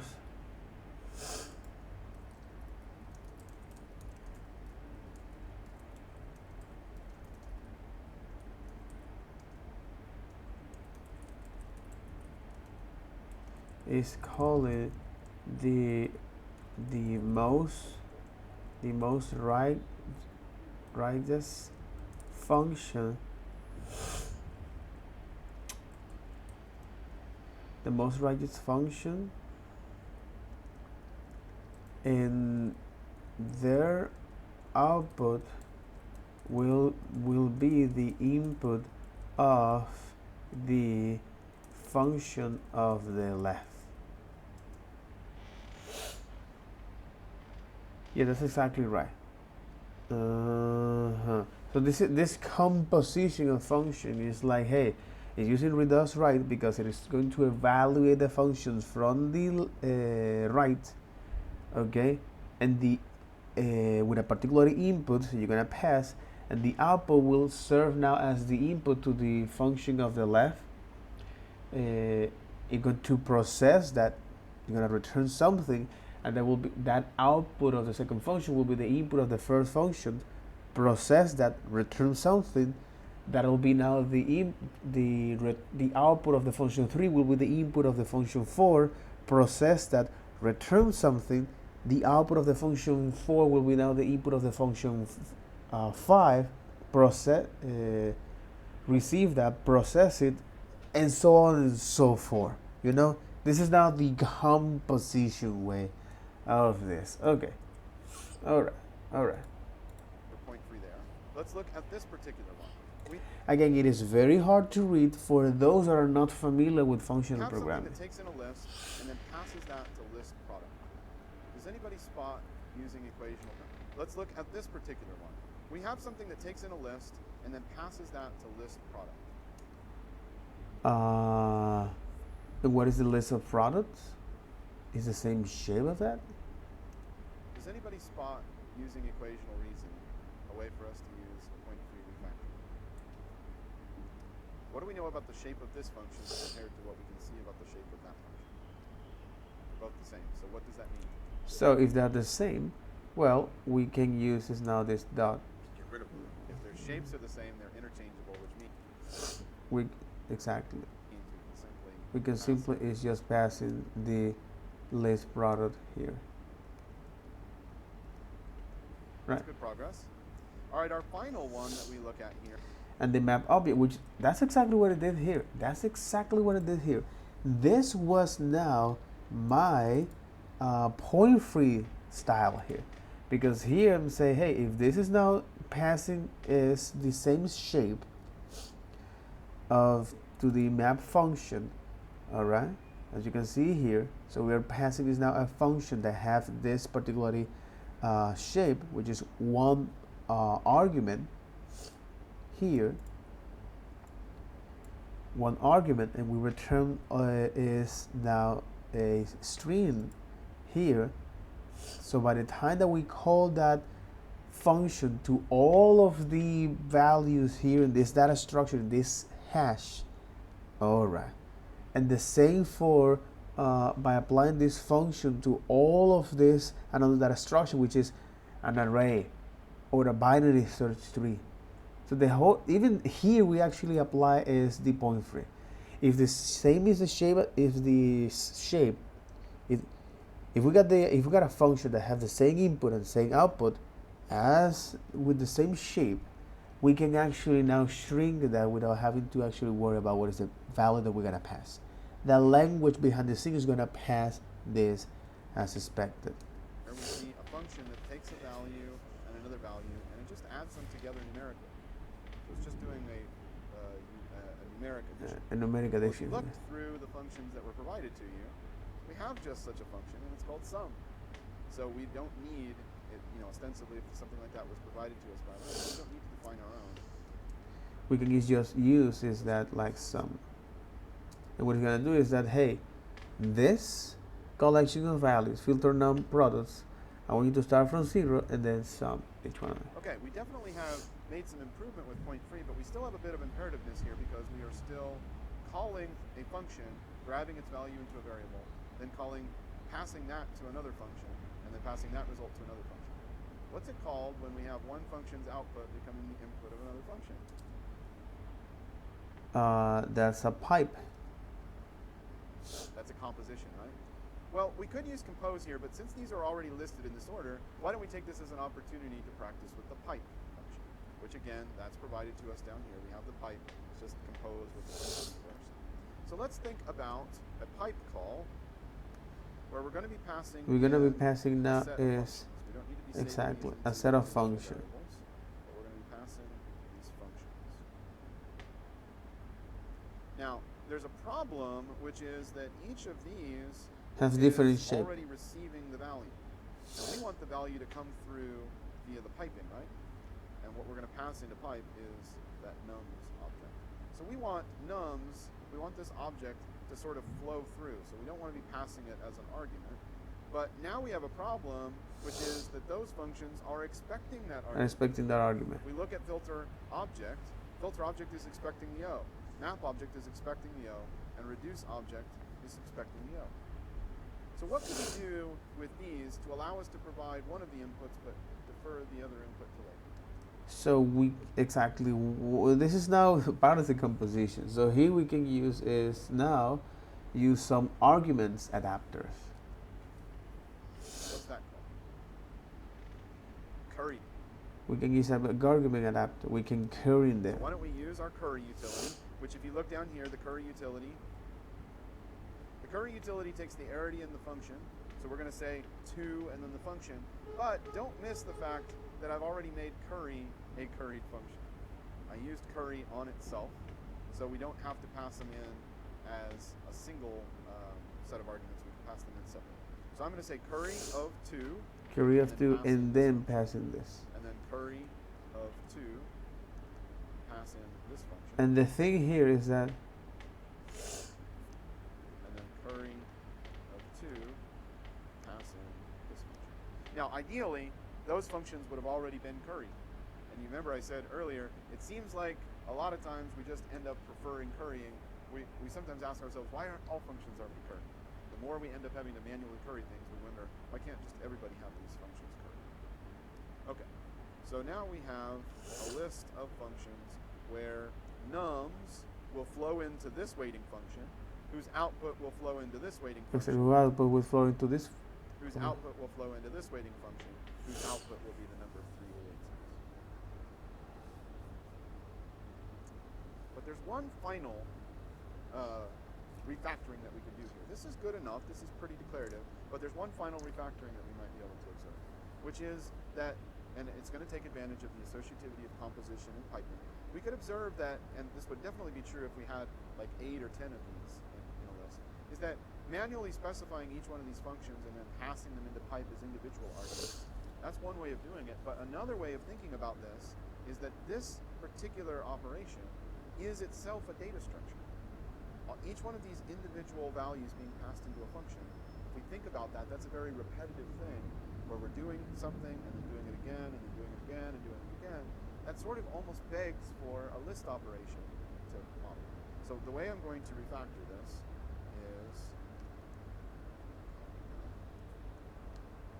what we're going to say is that we could actually do a list, an array of these functions. If each of these functions was in an array, remember, we're looking for opportunities where we can use these like list operations to model our programs. And in some cases, our program itself is the data structure or the structure that we want to iterate over. So I've got a list of these functions that I want to pipe together. They were piped together. Right? Each function I want to compose with the next one through pipe. So what does that sound like if I want to take Like a reduce. I got to reduce What that. does it sound like? It sounds like a reduce. So the function, my reducer, would look like an fn, call it Which is the reducer here, that I want to apply all of this set of instruction here to this particular data structure. 1, fn2, and we're going to end up calling, actually let me reverse that. No, we'll do fn1 and fn2. We're going to end up calling fn1 and then passing it into fn2. Which is the first As soon operation. as we realize we're basically re-implementing the pipe function. So our reducer is basically just pipe. But there's one last little nuanced detail. JavaScript's reduce passes to the reducer Exactly, it's more than just. what we've been thinking about. More than It passing is a different shape it of actually the. passes in 4 arguments instead of 2. This is true for JavaScript's map, filter, and reduce. It passes in additional arguments. In this But case, it passes doesn't in not for the as the third argument, reducer. index of the value, and as the 4th argument, the array. Is the array. So that function, if I were to write it out, would take in x, y, z, and w, where x is the accumulator, y is the v, this would be the index, and this would This will be the original It array. passes in all 4 of those arguments rather than only 2 of them. We've been looking at reduces that only pass in those 2. So there's a problem here, which is that we have the desire to pass in a function that should only receive 2 It should only arguments, but receive it's 2 gonna be arguments. passed We're going to 4. be past 4. How could we sort of restrict the inputs? So to us, the as a way to restrict the inputs here, we can use If you is recall the back to the very beginning of our adapters, course, when we were talking argument about adapters here. adapting argument shapes. One of the adaptations that we talked about was take a function that expects some number of arguments and change its change. arrays. You remember we looked at the unary utility, which takes any function and turns it into a unary, and we looked at the binary utility, which takes any function and turns it into a binary. So the final thing that we need to do is take our pipe utility And turning into that it can receive just 2 functions. of it pipe just function, receives just 2 arguments here. Finally, what is the end result of this reduction? It is the function that we have composed, and we need to call it with the name. Now that you're feeling more comfortable with the idea of operations at a data structure level, okay, let's talk about Okay. the flurry of 2 passing this. This is as a way to now apply some operations to data structures here.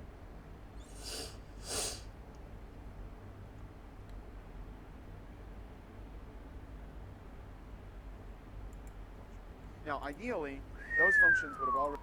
Now that you're feeling more comfortable with the idea of operations at a data structure level, we're going to zero in on perhaps one of the most famous of all the functional programming confusions out there, which is the monad. And I'm going to go ahead and tell you right now, this is the very first time that I've ever put this information into a course, because it's a set of information, a set of learnings that is continually evolving to me. And this is by no means an exhaustive look at all things monad. It's not the mathematical approach, but I just want essentially to get it so that monads are not a scary thing.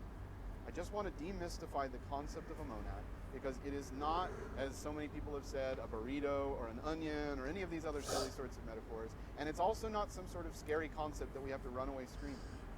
It is a very useful concept in the larger canon of functional programming theory. And really what it boils down to is that a monad is a way of creating a functional friendly data structure. We've looked at it. Monad is a way to creating a functional programming Lists, data we could look at structure. objects, we could talk about binary trees, but another kind of data structure is one that might hold just one single discrete value. And you might think, why do I need a data structure for one single discrete value like the number 42? And the reason is because data structures are not just about the values they hold, but about the behaviors that they create around those values. Value like the number 42. And the reason is because data structures are not just about the values they hold, but about the behaviors that they create around those values.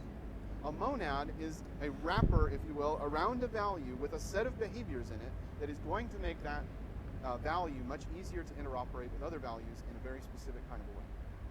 One of the characteristics of a monad is that it turns that single value into a functor.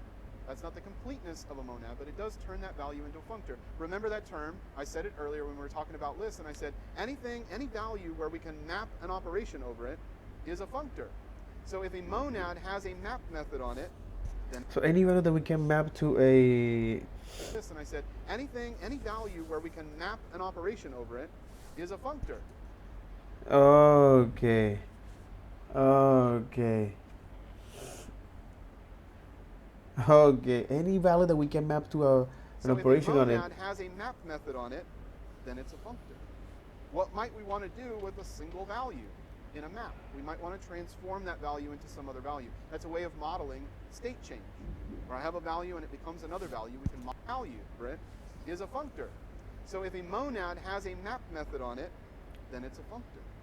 What might we want to do with a single value in a map? We might want to transform that. So a functor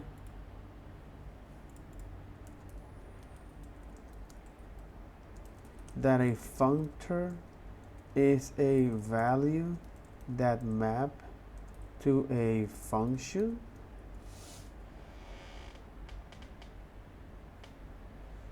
It's actually a container wrapper type that implement a map operation. Following certain mathematical law, the key is that it's not just mapping to a function, but rather it's a structure that knows how to apply function to its wrapper value while preserving its structure. It knows how to apply this mapping structure while retaining the structure here. The key characteristic of a function, they are container wrappers for values. They implement a map operation that takes a function applied to the containers and return a new functor of the same type, and return a new container around this, and return a new container around this.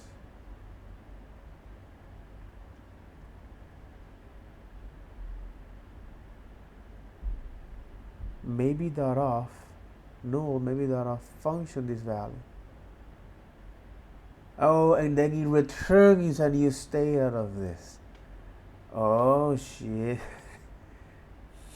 So it's a wrapper around applying a transformation and return a new state of that.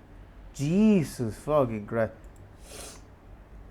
Explain it to me like I'm 5.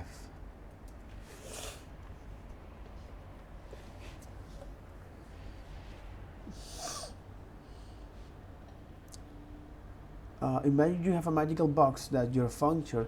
This toy box has a special power. It can follow instruction and change the toys inside,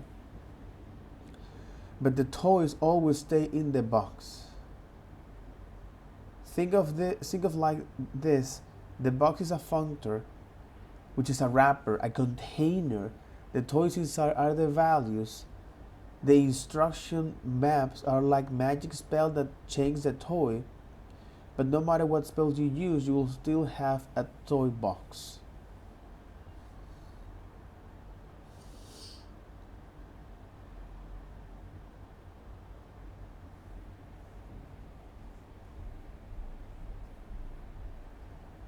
The toys are always, because it's a wrapper. It's a wrapper around a value.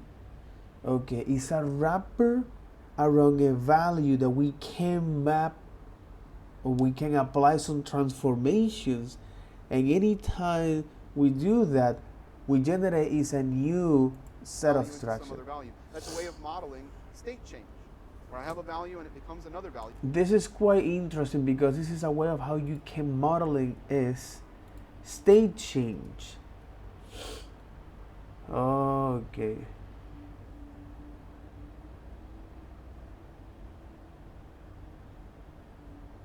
So monad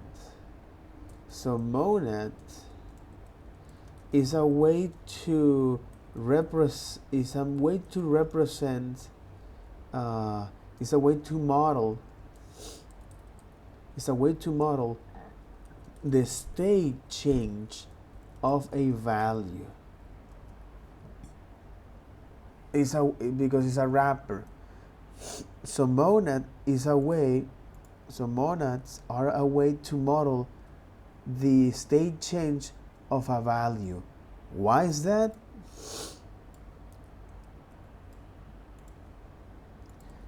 So it is safe to assume that monads are a way to model the state change of a value, since it is a functional data structure that it is a functional data structure.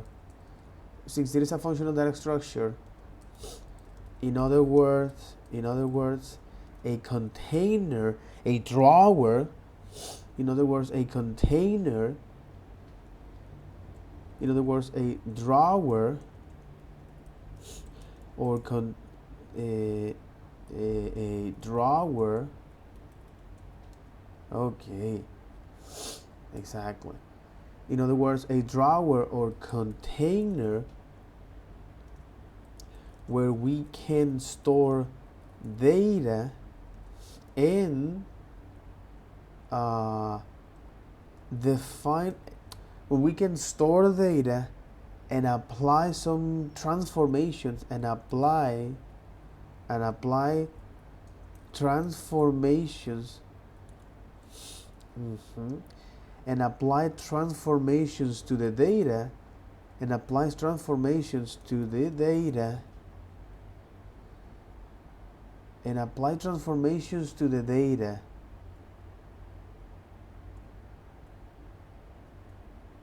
and applies transformation to the data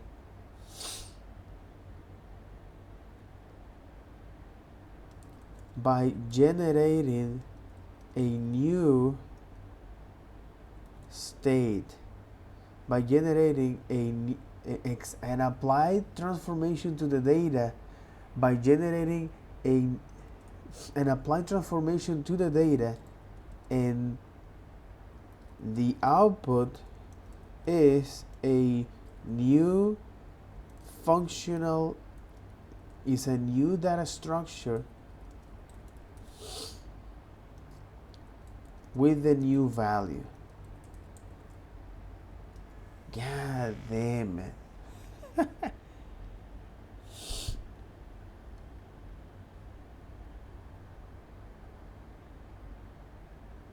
Okay, if you need to apply some transformations to this, okay, it will generate now a new data structure, a new drawer with this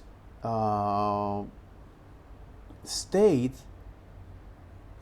It will generate this new structure with these transformations, and it means that you can see now is a way of how this structure changed, or this container actually changed that. Okay, Jesus French toast that. So monads are a way to model state change of a value, since it is a functional data structure. In other words, a drawer or container where we can store data, where we can put things here, okay? And by the time we apply some transformations to this data, you're going to generate a new data structure. You're going to generate a new drawer out of this.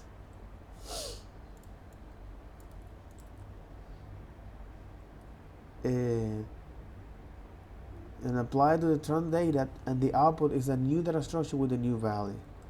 So it will generate a new drawer with the transformation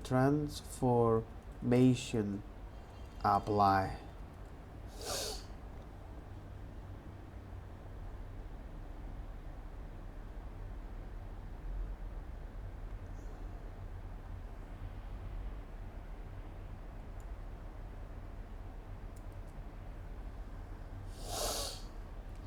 So if you have now this data structure that you want to keep track of this, and by the time you apply some transformation, it's like, hey, I transfer money to this, to another people, and then I transfer money to another people, right? And then you wanna pick that or take a look at that.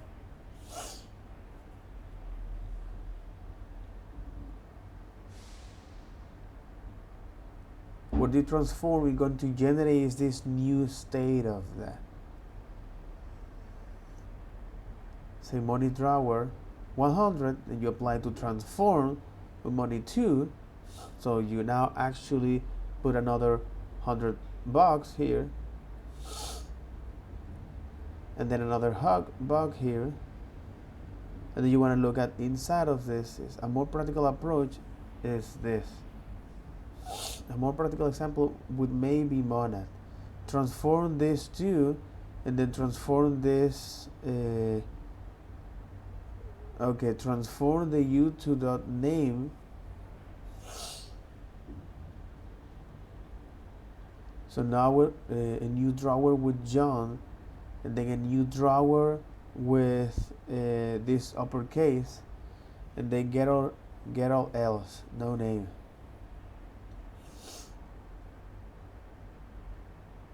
Key points. Originally, the original draw is never modified. Immutability. Each transformation create a new drawer, and value inside is safely contained, and transformations can be changed. Okay. Jesus, French toast, guy. So monads are a way to model the state change of a value. That's why now we have here things like Redux, which is at the end of the day is somewhat a monad. And all of these concepts come from the functional programming. And I really love the aspect of the functional programming here, because it will allow us to handle all of this particular data structure. This it will allow us to keep track the state change, useful with large, huge, colossal amount of data. All right, Jesus, French toast, guy. Or tacit programming.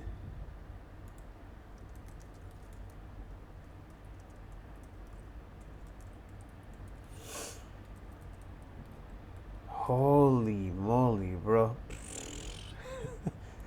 Okay. All right. We can model that as a mapping operation. I know some of you have heard this term. Monad is a monoid in the category of end That's generally functors. thrown around as kind of like a joke, because it's like, how many crazy weird words can we throw into a sentence and still be valid? I don't think that's a useful definition. I know that it actually means something to functional programming. I know that is something that it means something to functional programming, but for those who are getting into this, it's like, hey, what in the end is this? What are we doing with that thing? This is quite clear. Nature is not meant to be. Nature is not meant to make sense of you.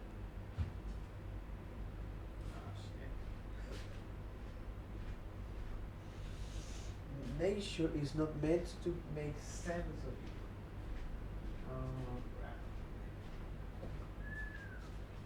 Nature is not meant to make sense of you.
Okay. grammars.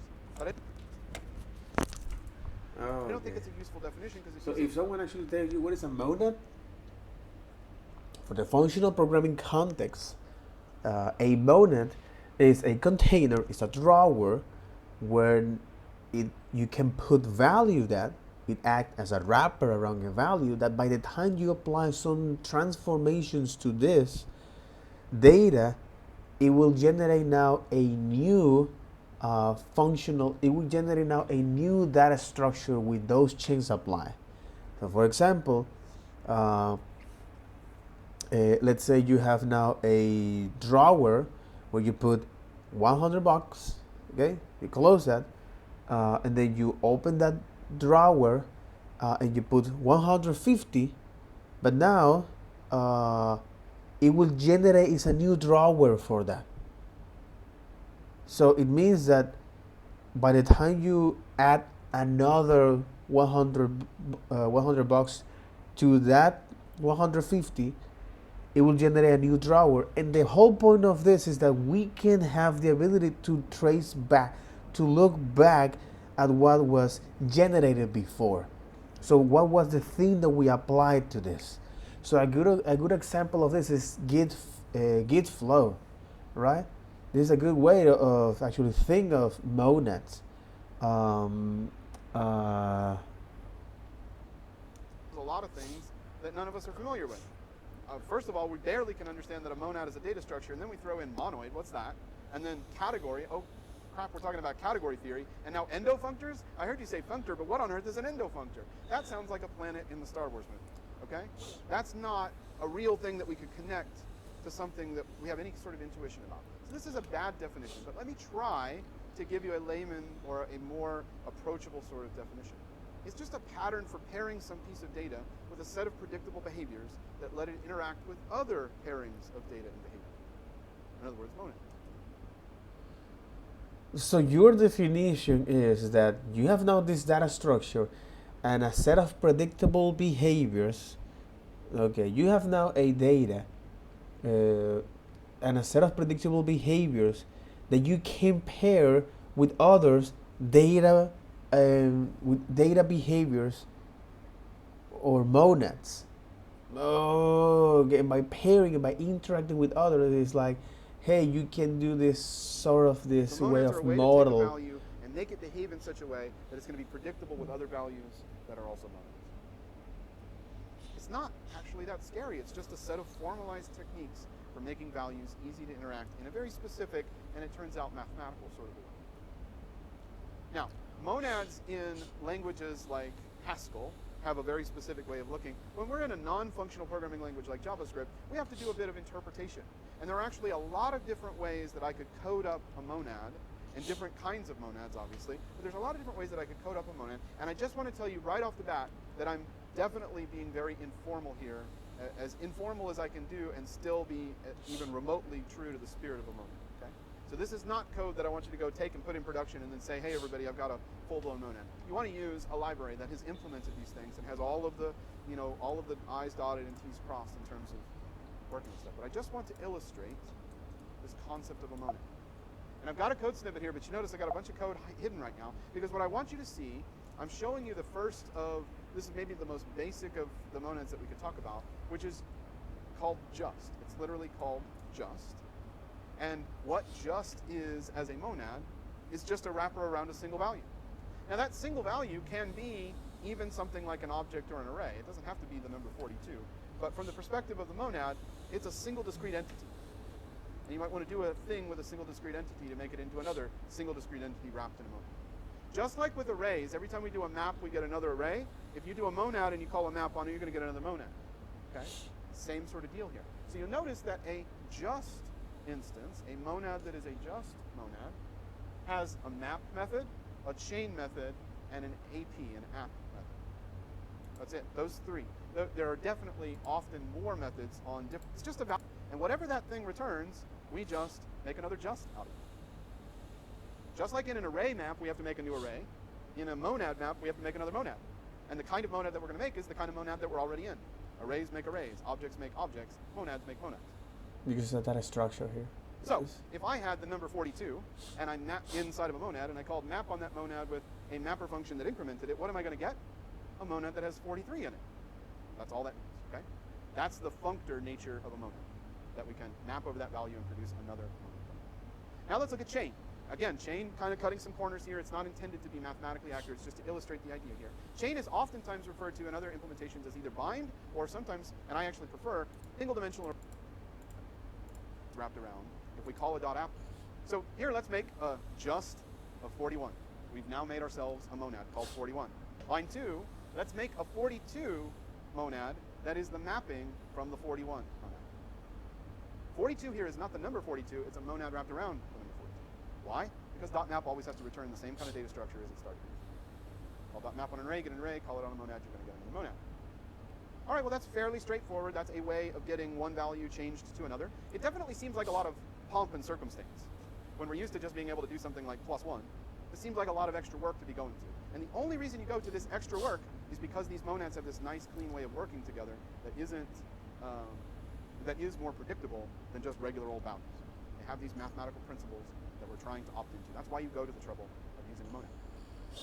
Okay, let's then talk. Remember, we talked early in the course about the identity function. Here we've got the identity function again. I just want to show you that if you call chain with a method that only returns a value like identity, then you're literally going to get the value out. If I say 41.chain identity, I'm literally going to get the value 41. Same thing, line 12 with the value 42. That technically, lines 10 through 12, that technically is a violation of the monadic laws. You're not supposed to call chain with a mapper function that won't return a monad. And some monad implementations would actually catch this problem and either throw an error or force it to be wrapped in a monad. My very loose implementation, and I'm only doing this here for our debug inspection purposes. I'm only showing you that you can look at a monad and see what's in it if you sort of violate that monadic law. But that's not what you're supposed to do. What you're supposed to do is, once it's in a monad, just make another monad out of it, and make another monad out of that, and so on and so on. You never Exactly. really So, yeah, it's generate this monad. Okay, so here we are making For monads. We're able to convert one monad to another using a dot map. Let's talk about the dot chain and the dot app calls for just a moment. If I made a couple of monads that were wrapped around the strings Kyle and Susan, and then I had a tuple function, and we looked at this earlier in the course, but this particular version of tuple, which is curried, is going to take in two values and return us an array with those two values. That's what its job is, to take in two individual values and make an array with them. By the way, what shape is that? What shape is tuple?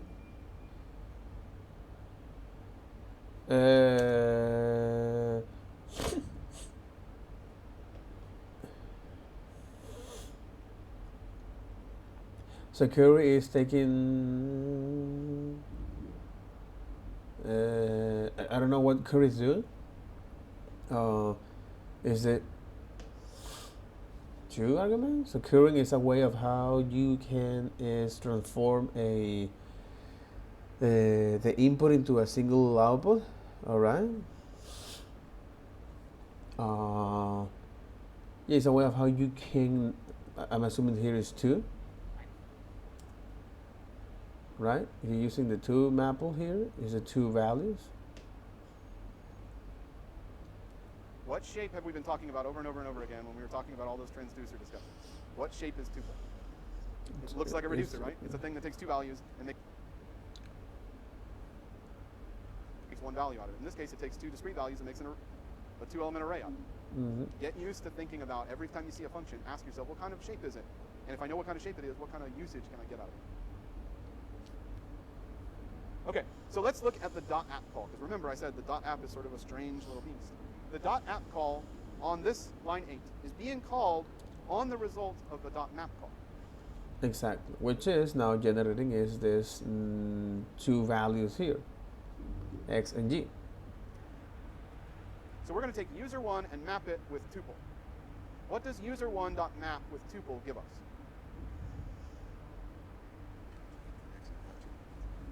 Think carefully. If I just did user1.map and I passed in tuple, what would we And then I pass in tuple get back? this x and g, but we're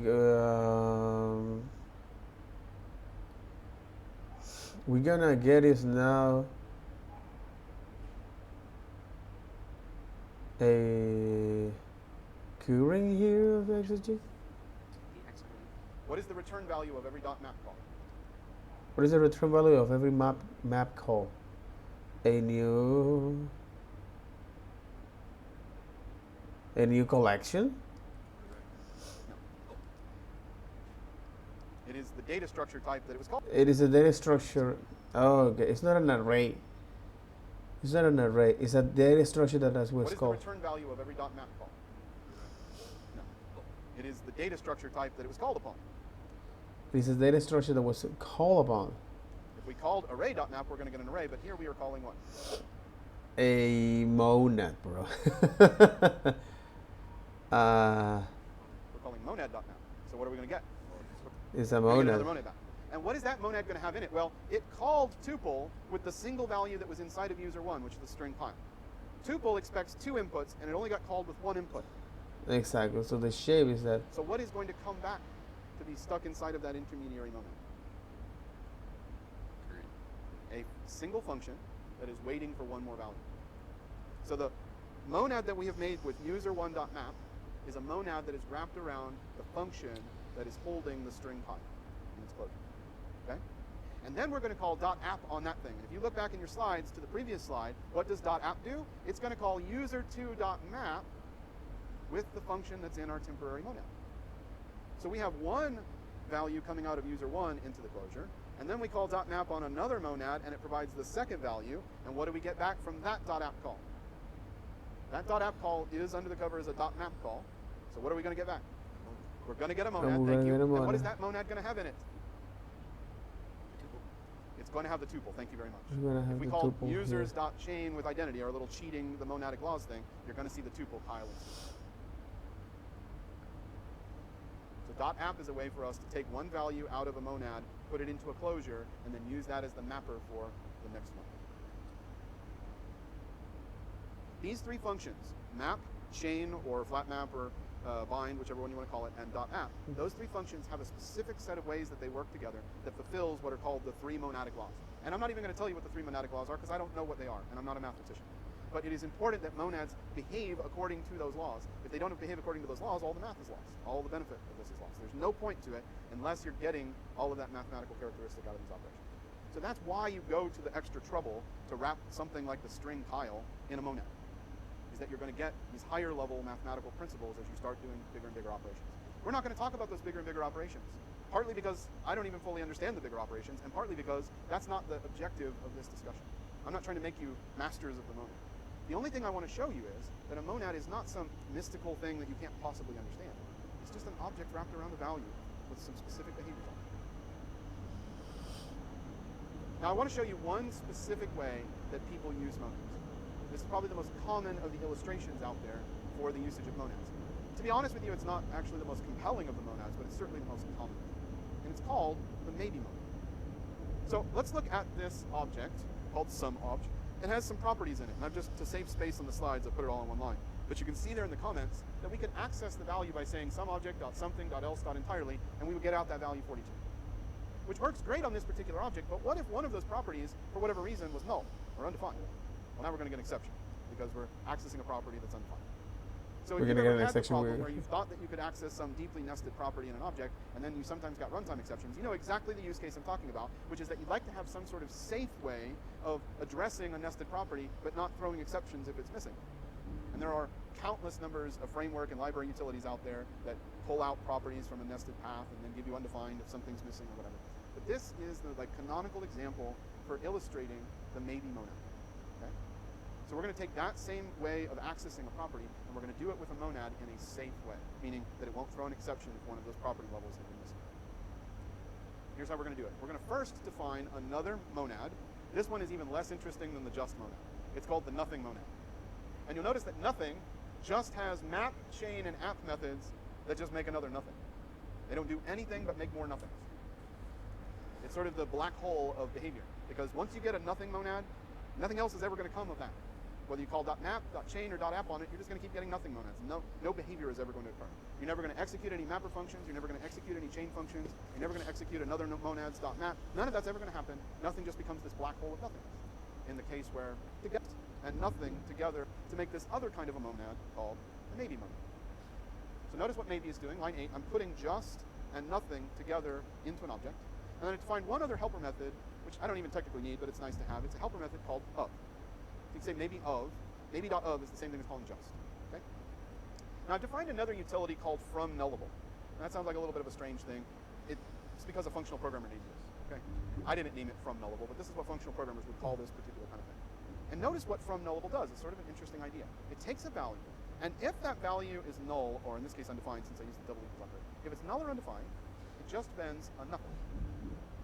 Otherwise, it vends a just with that value wrapper.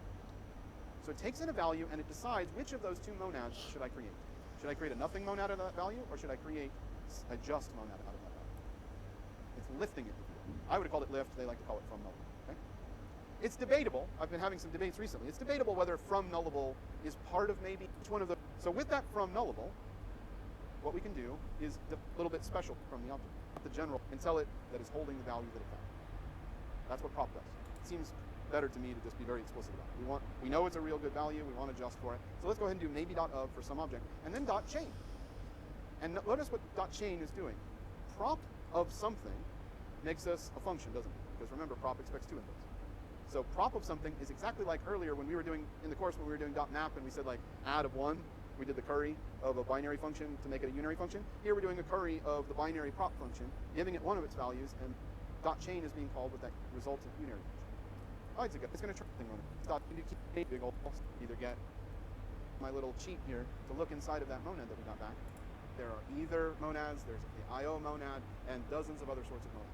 We've only looked at a few of the basic principles, but armed with those, you should be able to begin studying other kinds of monads and broadening your perspective on where monads can fit into your program. At this point, you probably have the exact same question that I've been having for months and months while studying this topic, which is, should I really use these?